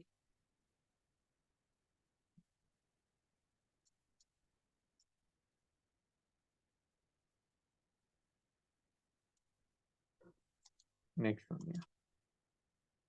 Erosion. So here erosion is nothing but degradation through erosion process is not restricted to soil loss in a detachment or area, but includes impact on the transport or deposition areas as well. So we discussed what is soil erosion, or soil erosion is caused to what you can say land, what through wind and water also, right? So when erosion is happening, it may be deposited to other areas also. It may be due to the heavy winds or due to the running water. It may be deposited to other areas also, right? And large scale degradation process related to the whole continuum of soil erosion and the transport deposition includes dune field expansion or the displacement or development of gully networks and the accumulation of sediments in the natural and artificial water body slitement sl- slitation, right? So what is this large scale degradation process, right? So when the irrigation is confined to, erosion is confined to only small parts, okay, it can be manageable. But when it is due to the deposition, due to the transport, due to the XYZ reason, it is keep on increasing in the sense it is very harmful, right? And the accumulation of the deposit sediments in the natural or the artificial water bodies, or it pollute nearby water bodies also. High chance of polluting water body, right? Yeah, you can see like the secrets in the soil, unlocking the secrets in the soil, like the re so we know more about the movement of celestial bodies than about the soil underfoot. So instead of knowing about more celestial bodies, we need to undergo the importance of soil, right? Living in the soil or the plant roots, the bacteria. This is underground picture. It is very important, right? Just for your better understanding, I'm explaining this, right? So you can see here, right? Give me a second.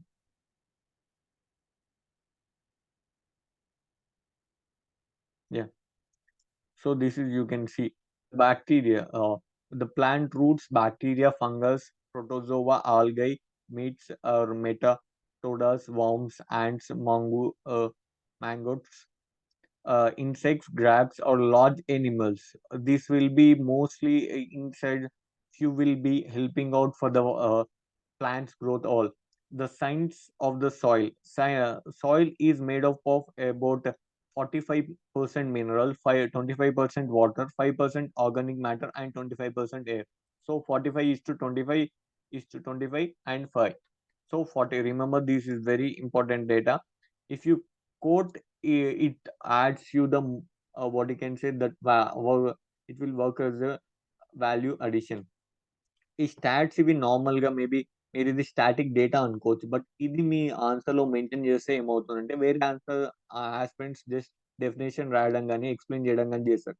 మీరిలా 45% minerals, 25% water and air and 5% organic ఇలా రాస్తే ఏమవుతుంది అంటే ఆహ్, మీకు చాలా conceptual clarity ఉంది అని ఎగ్జామినర్‌కి అర్థమవుతుంది. అండ్ ఇట్ కెన్ ఒక మార్క్ ఎక్స్‌ట్రా రావడానికి చాలా ఛాన్సెస్ ఉంటాయి.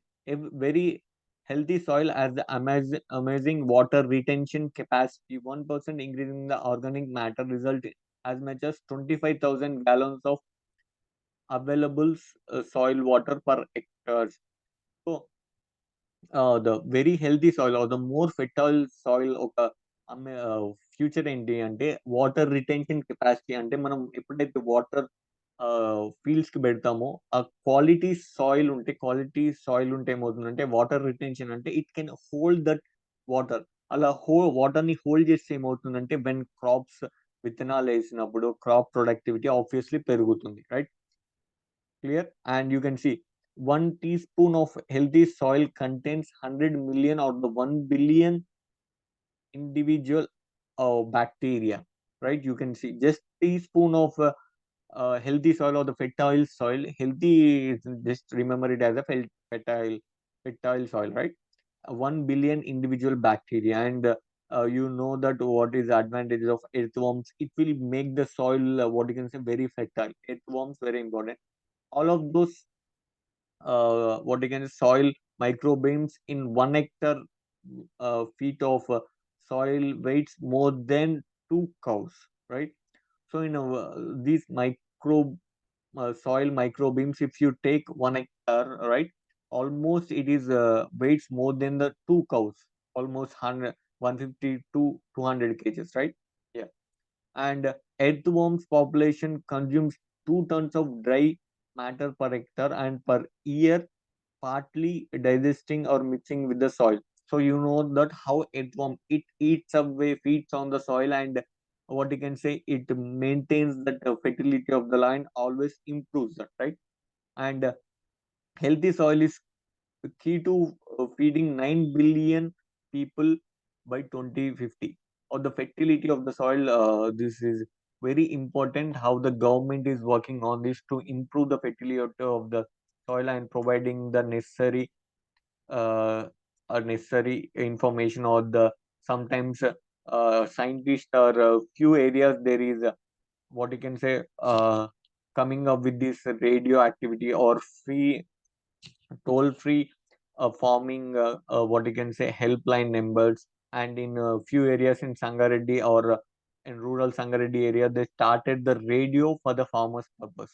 In every day they will discuss the what you can say farmers related information, and they will having uh, eminent members or the experts in the field of farming, they will be discussing in a daily basis. So it is a local community radio, but it is started on a good course. ఇలా ఈ examples ఎందుకు చెప్తున్నానంటే, నేను ఇలాంటి live examples మీరు observe చేసిన examples రాస్తే ఏమవుతుంది అంటే, you can have that confidence, have that having that uniqueness. ఎందుకంటే మీరు అబ్జర్వ్ చేసింది వేరే వాళ్ళు చేయలేరు కదా. మీరు ఏం అబ్జర్వ్ చేస్తే అది రాయండి, అది రిలేటెడ్ అయ్యి ఉండాలి. అది ఎలా రిలేట్ చేయడం అనేది కూడా ఇంపార్టెంట్. జస్ట్ ఎందుకంటే ఆన్సర్ ఒక ఎండ్‌లో రాసి టాపిక్ ఇంకో ఎండ్‌లో ఎగ్జాంపుల్ ఇస్తే అది కాదు. ఆ టాపిక్‌కి మీ ఎగ్జాంపుల్ ఎలా రిలేట్ అవుతుంది? ఒకవేళ రిలేట్ కాకపోయినా ఎట్లా రిలేట్ చేయాలనేది point. You must relate that particular example, your own example to the answer. That is most important. Just example రాయడం ఇంపార్టెంట్ కాదు. అది ఎలా రిలేటెడ్ అయ్యేది important. Right?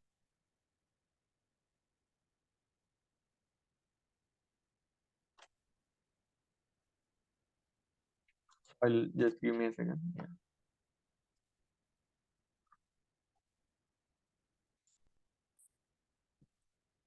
Just give me a second. Salinization. Salinity is nothing but increasing of your what you can say salt content in the what you can say soil. Plant degradation process can also start from the alteration in hydraulical system that are particularly important in the context of climate change, right? The salinization, although perceived and reported in the soil, it is typically triggered by the water table level rises and driving salt to the surface under try to under dry to sub uh, subhumid climate. I told you, right? The salt content, it is triggered when the water table level rises. Salt will be right. Underground water level, I mean water levels increasing అయినప్పుడు salt content on the top layer కి వస్తుంది. Especially it is and in dry to what you can say sub humid climate, ఈ region లో ఎక్కువ అవుతుంది, right? And acidification is nothing but more of it is a process where salt pH decreases over the time. You have the pH value, right? And this, so I have the diagram also. I will tell you. Don't worry. It is accelerated by the agriculture productivity and can affect both the surface soil and the subsoil. Surface soil in the sense top soil, and beneath that is what you can say first surface soil ఉంటుంది, subsoil అంటే దాని కింద ఉంటుంది, right? Simple, right? Acidification is nothing but more step. It is a process of one last step of degradation, right? Yeah. High soil acidity impairing what is a crop productivity.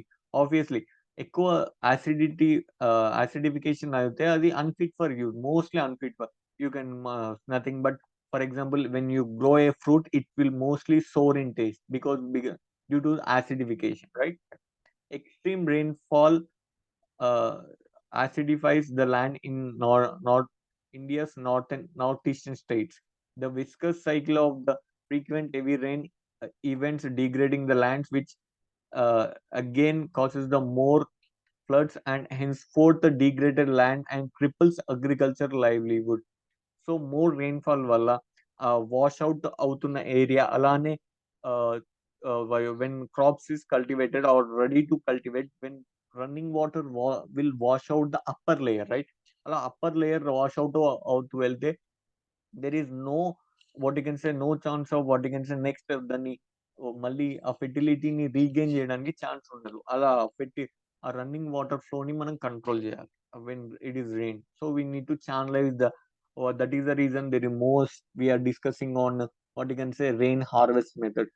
అలా rain పడితే per drop and government having the initiative per drop more crop అని Jal Bhujal Yojana, mission Bhagiratha, mission Jal Jeevan Mission. These are the government initiatives not only for the providing water or the underground water facilities, but uh, per drop more crop campaign or what you can say catch the rain campaign. Nothing but every drop we need to channelize and we need to use it. For example, in the Japan, they will what you can simply they constructed almost 100 million liters containing or 100 billion liters of what in containing water storage dam underground outside the city, right?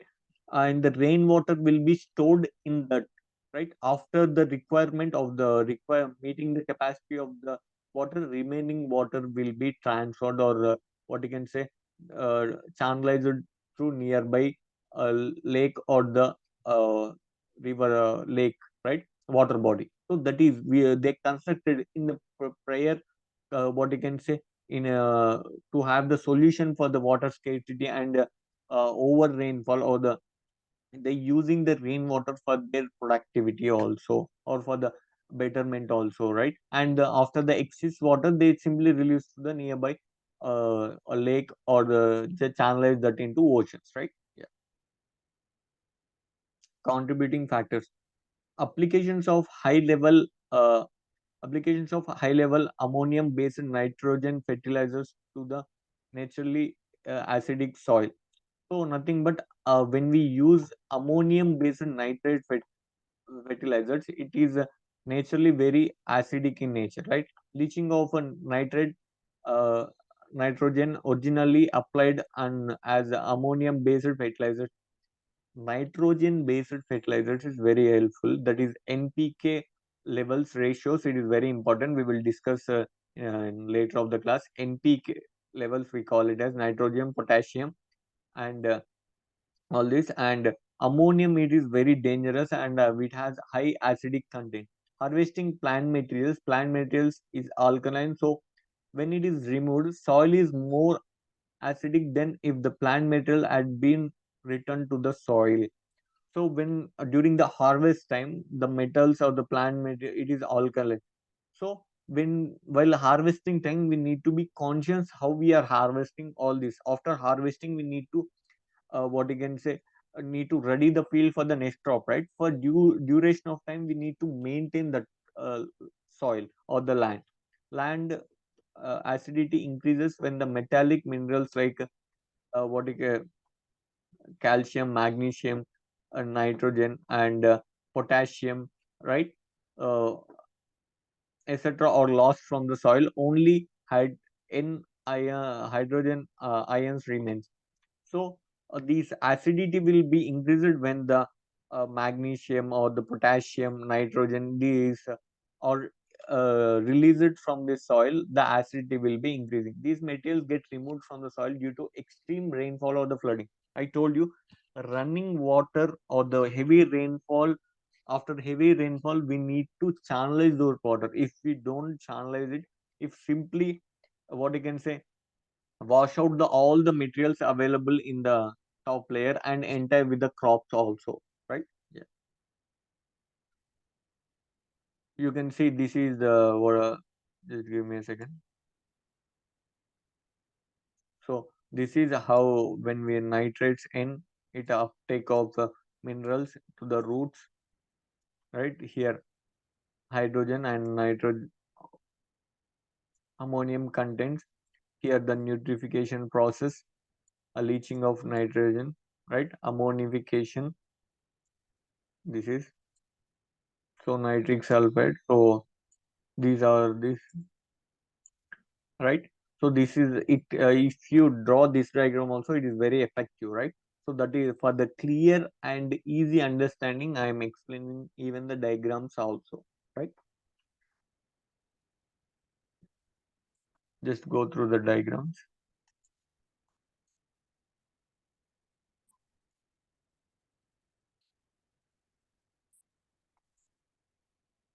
Yeah.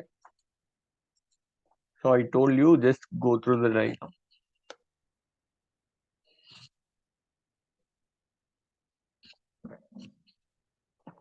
Yeah.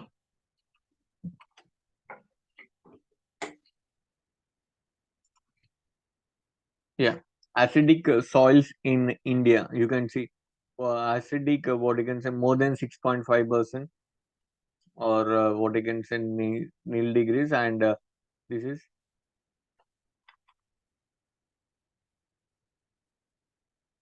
yeah, loss of productivity. When it is less than pH value goes less than 3.5%, it is extreme, almost more than 50 productivity will be lost. So you can see over here, right? These areas, the green land, what you can say, slightly acidic, strongly acidic. The red, these more acidic, and these greener areas are less acidic, and this region moderately, right? Yeah. Okay. These are, just go through the diagram. More than 35% of cultivated soil in India needed regular limping. Limping is nothing but maintenance of that, so that it should not turn into acidic, or what you can say, degraded land. Clear? Desertification. Desertification is the degradation of land in a arid, semi-arid, or dry, humid areas. It is primarily by, what you can say, human activities or climate variation, as I say. And does the desertification means the expansion of the desert? No. Desertification does not refer to the expansion of existing desert. Already we discussed. It occurs because of dry land. I already explained this. So just go through it. Dry land ecosystem, which covers over one third of the world land area, was extremely vulnerable to overexploitation వల్ల కావచ్చు, or inappropriate land use, or unsustainable land management అనొచ్చు, poverty or political instability, deforestation, overgrazing, bad irrigation facilities can also undermine the productivity of the land. These are the causes, right? These are the areas you can see. And India, it is moderately, and few areas, right? It is high, almost in Uzbekistan, Kazakhstan, in the European, like, not, it is Central Asian region, very, right?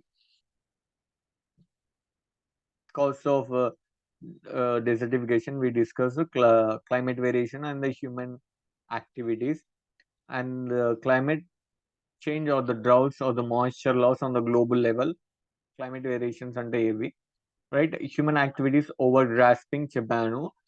Like just నార్మల్గా, like cattle కానీ ఏవైతే gross తింటుంటే, అది just ఆ leaves తిని ఉండాలి. But అది over roots నుంచి తింటే ఏమవుతుందంటే, ఆ మొత్తం ప్లాంట్ అనేది, like there is no plant will be remove that place, right? Just ఆ లీఫ్ తిని వదిలేయాలి. అలా over grasping. Okay, we cannot dictate to the animals, right? But the cattle, during the cattle rearing, or the process of cattle rearing, or these things, they need to be aware of this, right? And deforestation, or cleaning the forest for the human activity, or the development project, or the agriculture, unsustainable agriculture, very important. And soil erosion, these are, right? You can see the natural occurrence, or the more is deforestation, followed by bushes burning, or due to the forest fire, all these things. Next, deforestation, overgrasping, causes overgrasping desert, and affects overgrasping and deforestation వల్ల soil erosion అవుతుంది, soil nutritions పడిపోతాయి అలా. How does Soil, how does the climate change affect the desertification? We have the discuss. Just give me a second.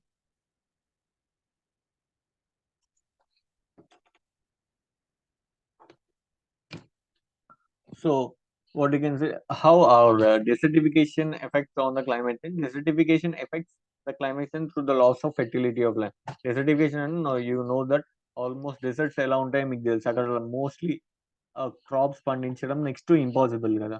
But when it can, what you can say, restored fertility, it can be possible, right? Soil contains large amount of carbon, some which could be released to the atmosphere due to the desertification, which is important for the global climate system. Right. I told you we already discussed how desert climate change or desertification will have the severe impact on the food chain or loss of fertile land or the productivity. Right. Yeah. The like if like as per COP25 climate peace accord or the Paris climate agreement. So if it is, we should be minimized or we should maintain the global temperature below or around 1.5 degrees Celsius. If it is more than 1.5% to 2 degrees Celsius, then most of the what you can say coastal areas will be submerged under the water, right? If it is increased to 1.5 degrees Celsius, 2 months of average length of drought area will be, and for the 2 degrees Celsius it is 4 months, for the 3 degrees it is 10 months average drought. Drought is nothing but without any water facilities, without proper salt, soil fertility, that is drought conditions, it is unfit for the agriculture. This is the facts or the stats. Since 2000, the number and the duration of the drought has seen 29% raised to 29%. By 2050, the drought may affect over three quarters of the world population. Between you can see almost 100 years, 2.7 billion people affected, impacted on this, almost what you can say 11 million, 11.7, almost around close to 12 million people were dead, right? So this is desertification, and what you can say, the upward arrows increasing the extreme event climate change and reduced carbon reserves and increased CO2 emissions, right? You can see all this loss of nutrition and soil moisture and decrease of diversity of the plants and soil organisms. Loss of biodiversity is nothing but when the desertification happen, there is very low chance of living. Maybe it is plants, what you can life for the plants or any species or flora and fauna, anything. There is very hard for the survival. So in the due course, they will be extincted or dead, or what you can say, they may be flew to other places, right? That is biodiversity. International organization we discussed. United Nation Convention on combat desertification. Combat is nothing but reduce or mitigate the desertification. That is the main agenda, right? Adopted in 1994, it is a sole legally binding international agreement linking environmental and the development to sustainable land management. Remember the word sustainable land management, because if we sustainably use the land, it can be used for the future generation. If we not don't use it proper way, the future generation may have to face the consequences, right? And the convention addresses the especially these specifically arid, semi-arid, and dry, subhumid areas known as the dry lands, and where some of the most vulnerable ecosystem of the peoples can be found. So, the firstly, it is addressed the most vulnerable ecosystem and ecosystems, right? And the convention is to protect and restore our lands and ensure a safer and just and more sustainable future. So, the main agenda is to protect. and restore our land and ensure the safer and just a more sustainable future. So remember the just agenda గుర్తుపెట్టుకోండి like the United Nations Convention to Combat Desertification, nothing, it is established in 1994. The main agenda is to protect and restore our land and ensure a safer and more sustainable future, right? And it convention unites the governments, scientists, policymakers, the private organizations around along with the NGOs to shared version to restore and manage the world's land or the global land, right? Yeah. Next, initiatives adopted under these UNCCD or the Combined Desertification Reset Recif initiative. It was adopted in 1999 in the COP3. COP is nothing but Conference of Parties towards ensuring the implementation.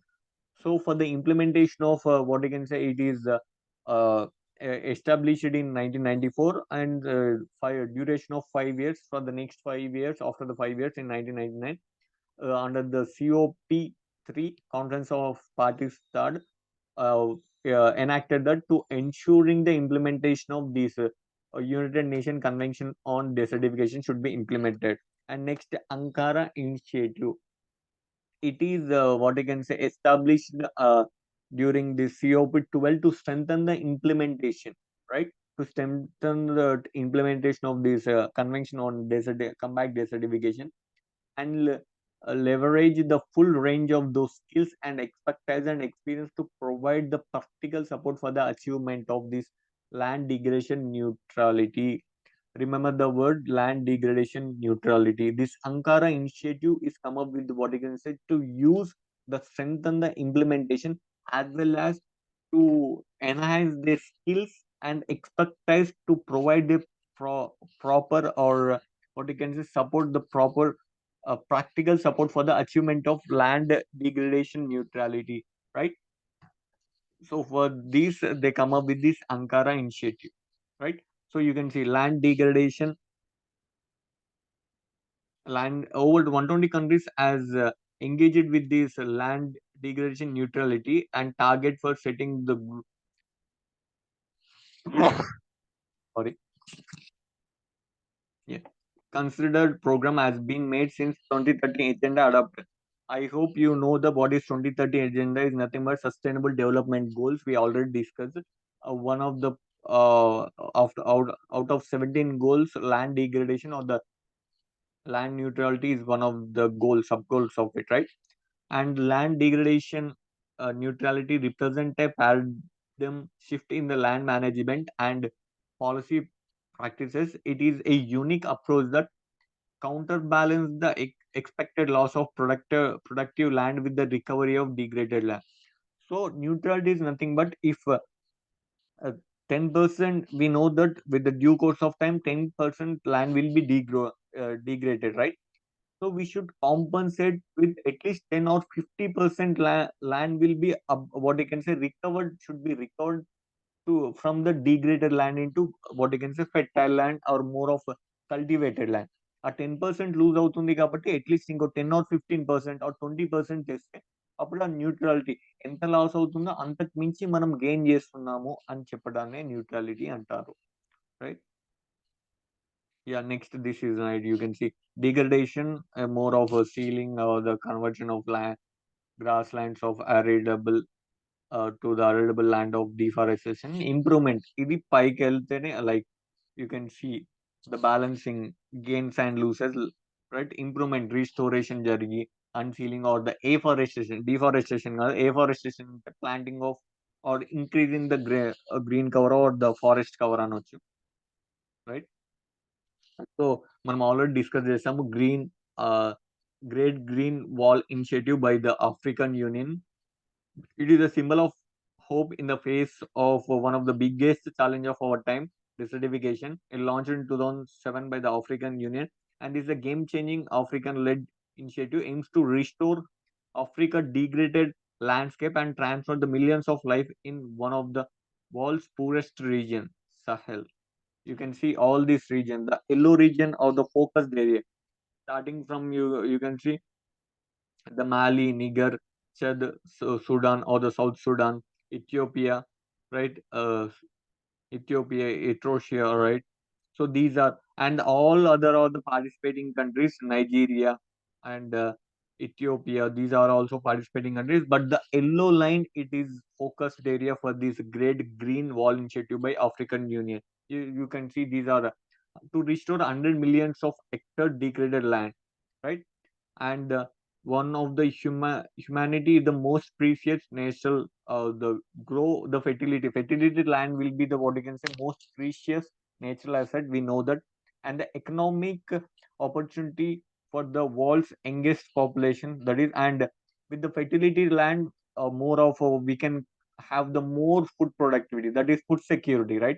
Food security that can what you can say go for the hungry every day, what you can say put an end for the hungry deaths every day. And hungry zero hunger death, it's part of your sustainable development goals, right? And the grow climate resilience in a region where the temperature are rising faster than anywhere. So with the increasing in temperature in the African region, it is very important to transform that area into like more of a sustainable form of land, so that for the agriculture it will be used. Grow a new world wonder spanning around 8,000 kilometers across Africa. So so they want to turn this into more of fertility land, so that opportunities, so that what you can say food security will be. And climate what you can say climate what you can say they can mitigate the climate change also with this. So there is a very good initiative, hope it will be working, right? And 10 million green jobs. COP14 United Nations Convention to combat desertification and the land degradation of the droughts, right? New Delhi Declaration on Desertification, right? It is in COP14 took place in India. The key is not the key or nothing but the gender and health ecosystem restoration, taking action on the climate change and the private sector engagement, peace forest initiative, recovery of 5 million hectares of degraded land in India. So at least as of this Delhi declaration on desertification, at least we need to recover 5 million hectares. And countries parties has agreed to make sustainable development goal target of land degradation neutrality by 2030. I told you it is part of the sustainable development goals, right?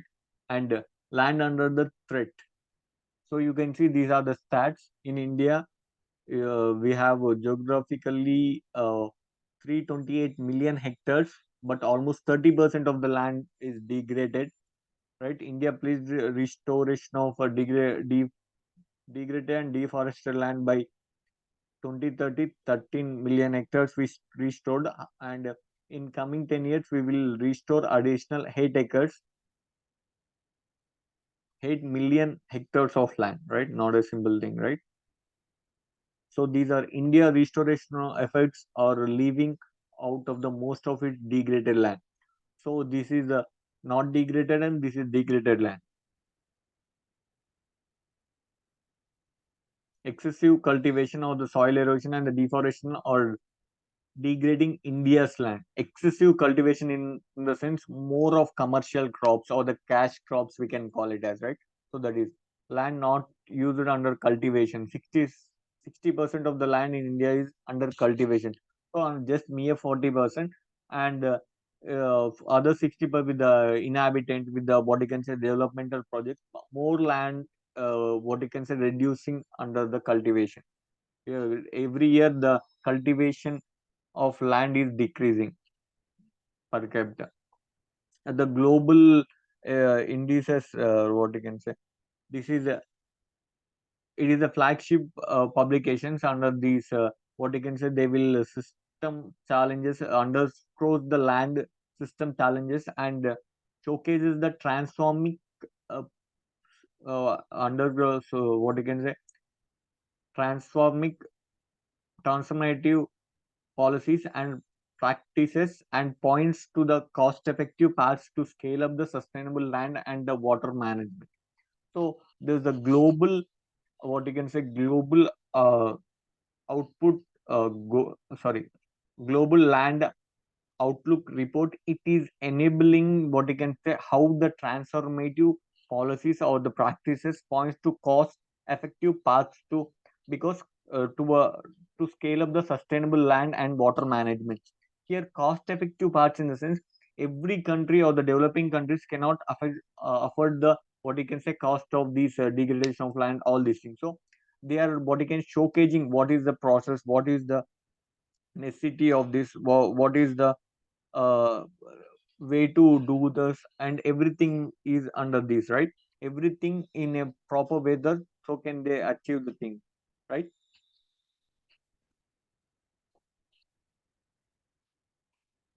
Right, humans have already transformed 70% of, what you can say, these things under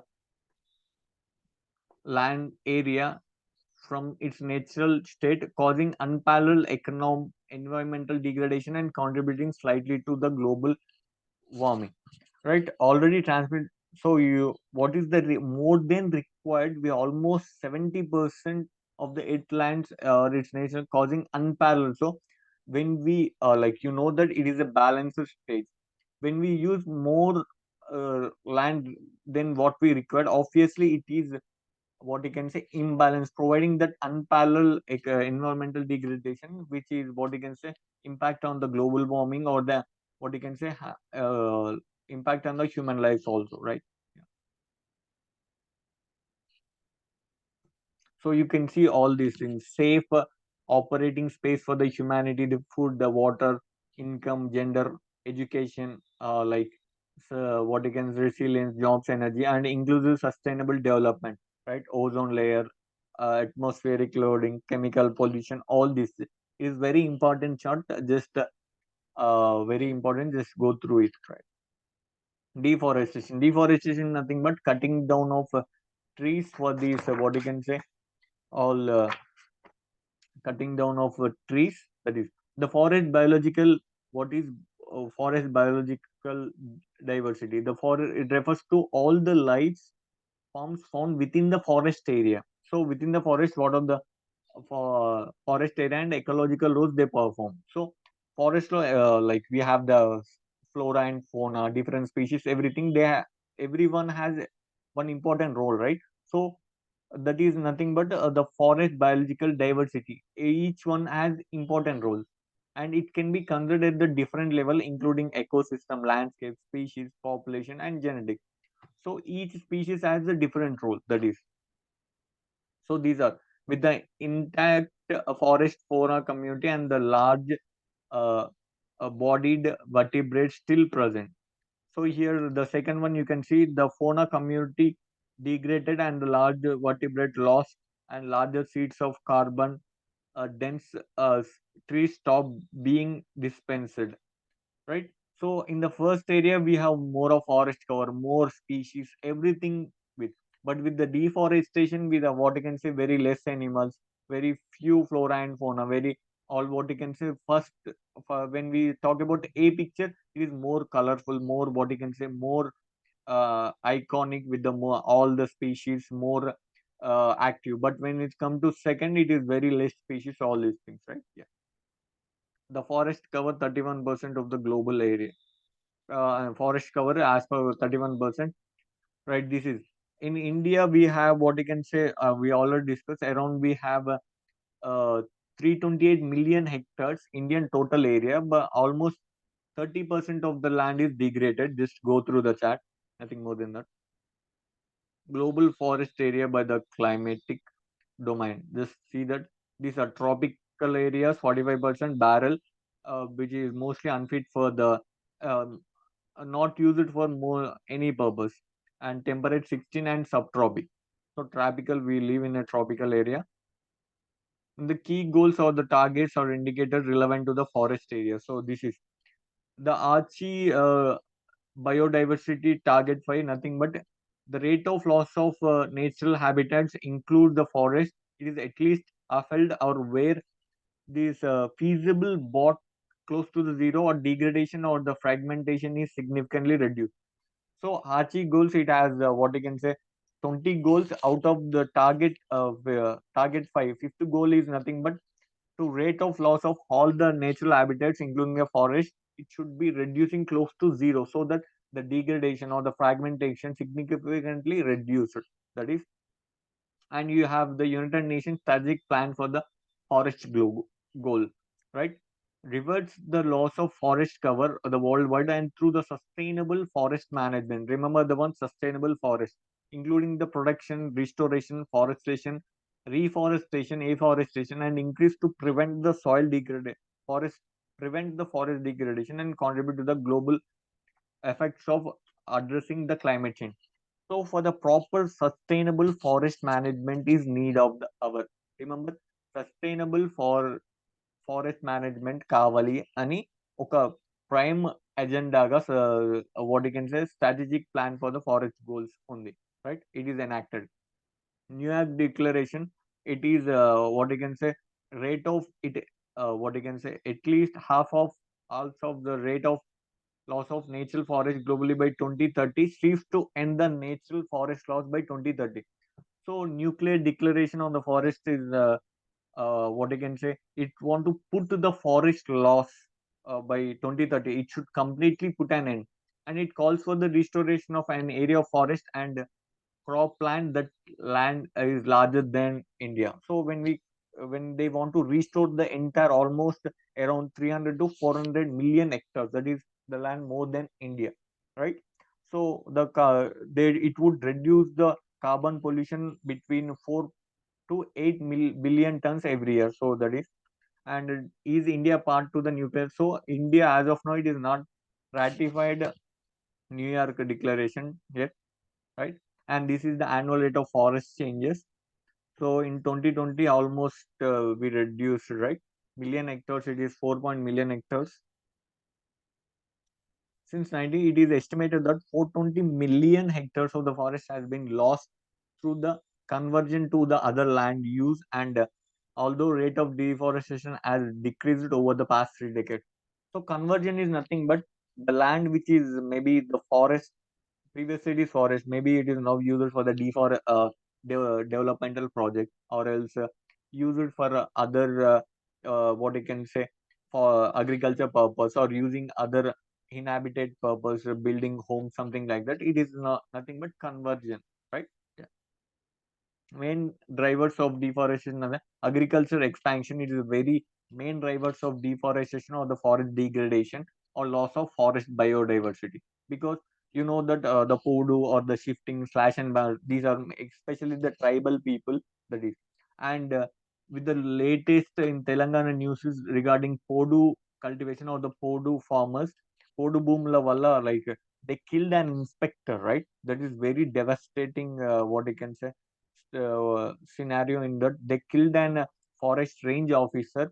The people who are the government is saying, okay, we will allocate other land, not the forest land, but they are tribals are saying that the forest land belongs to us, right? In that way, there is a conflict between the tribals and Telangana government. Latest news, right? And you can see the 40% of the tropical deforestation between 2000 to 2010, and local substances agriculture for other 33%. So majority of deforestation due to agriculture expansion. So these are the deforestation local level. It is the biodiversity, climate, a land scale, and hydrological cycles, and the climate at the globally. And for the infrastructural expansion, for the road purpose, for the agriculture expansion, cattle rearing, crops pattern, all the mining purpose, all these things, right?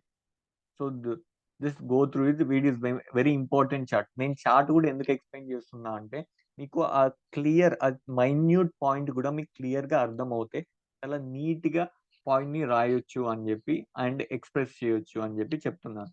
So I want you to express that minute point also. Sometimes that minute point plays very important role, right? Yeah. So deforestation India. India committed to create the carbon sinks of 2.5 to 3 billion billion tons of CO2 equivalent by 2030 in COP27, the glass and go, or the what you can say COP26. We can see the leaders declared of forest land and land usage. And another important declaration in COP26 summit is we will be net zero by 2070. Net zero is nothing but the emissions will be what you can say neutralized, right? Right. We have a Panchamrit also along with us. So the five plans regarding all solar or the eco-friendly adoption of all these things, right? Yeah. So the committed to work collectively to halt and resolve the forest loss and land degradation by 2030. And 140 countries signed or declared on the forest and land usage. So bone challenge is nothing but to bring 150 hectares of degraded or the deforested landscapes into restoration by 2030 and 350 million hectares by 2030. It is launched by German government and right, and India joined it is in 2015, right? And with the pledge to restore 21 millions of degraded land and deforested land. Clear? Yeah. Yeah. India's program, this is National Afforestation Program under the Ministry of Environment, Forest and the Climate Change, ecological condition, local factors, native species are the implemented for the afforestation of the degraded land. Also, this is national afforestation, like it will be provided for the what improvement of the forest cover. And next initiative by Indian government is uh, aims to protecting and restoring, enhancing the India's forest cover and restoring it to climate change, responding for right. The target under the mission is to 10 million hectares on the forest or non-forest land for the increasing the forest or the tree cover to improve the quality of existing the forest. At least under the Green India mission, at least to increase or target under the mission is to get 10 million forest or non-forest land for the increasing of forest cover, right? So as per the India State of Forest Report 2021, the 17 states of the 33% and total area tree cover of the country is 80 million hectares with the 24% of geographical area, right?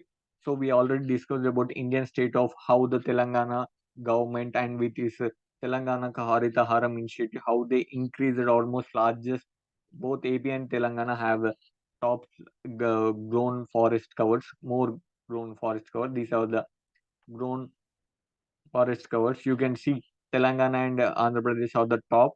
So this year will be topped by Telangana also. Telangana will be continuing, will be top gainers. And these are the forest covers, right? So just go through it. I hope you gone through the lecture. అన్ని ఇది maybe long lecture కావచ్చు, but each and every topic మీరు observe చేస్తే even diagrams కూడా clean గా neat గా cool గా explain చేస్తారు. మీరు కూల్ గా జస్ట్ స్కిప్ చేయకుండా కంప్లీట్ వీడియో చూడండి, మీకు అర్థమవుతుంది. చాలా సింపుల్ లాంగ్వేజ్ లో మీకు అర్థమయ్యే విధంగా, అది తెలుగు అవ్వని ఇంగ్లీష్ అవ్వని, మీకు అర్థమయ్యేటట్టు సింపుల్ గా సింపుల్ లాంగ్వేజ్ యూజ్ చేసి చెప్పాం. Each and every diagram explain చేశాం కాబట్టి ఇంత టైం ఇంత లాంగ్ వీడియో ఉంది. జస్ట్ సింపుల్ గా మేము డయాగ్రామ్ చూసి మీరే చూసుకోండి అంటే just half an hour 40 minutes లో వీడియో అయిపోతుంది. అలా కాకుండా each and every diagram explain చేశాం కాబట్టి ఇంత లాంగ్ వీడియో ఉంది. And thank you. And the people who are writing ABPSC group 1 this December, those people also will be helpful. And next year UPSC రాసే వాళ్ళకి కూడా చాలా హెల్ప్ఫుల్ అవుతుంది. And especially TSPSC Group 1 mains రాసే వాళ్ళకి చాలా helpful అవుతుంది. And I please go through the video without skipping, and it will be very useful. Entire land degradation topic is discussed with the each and every component covered in this, right? And thank you.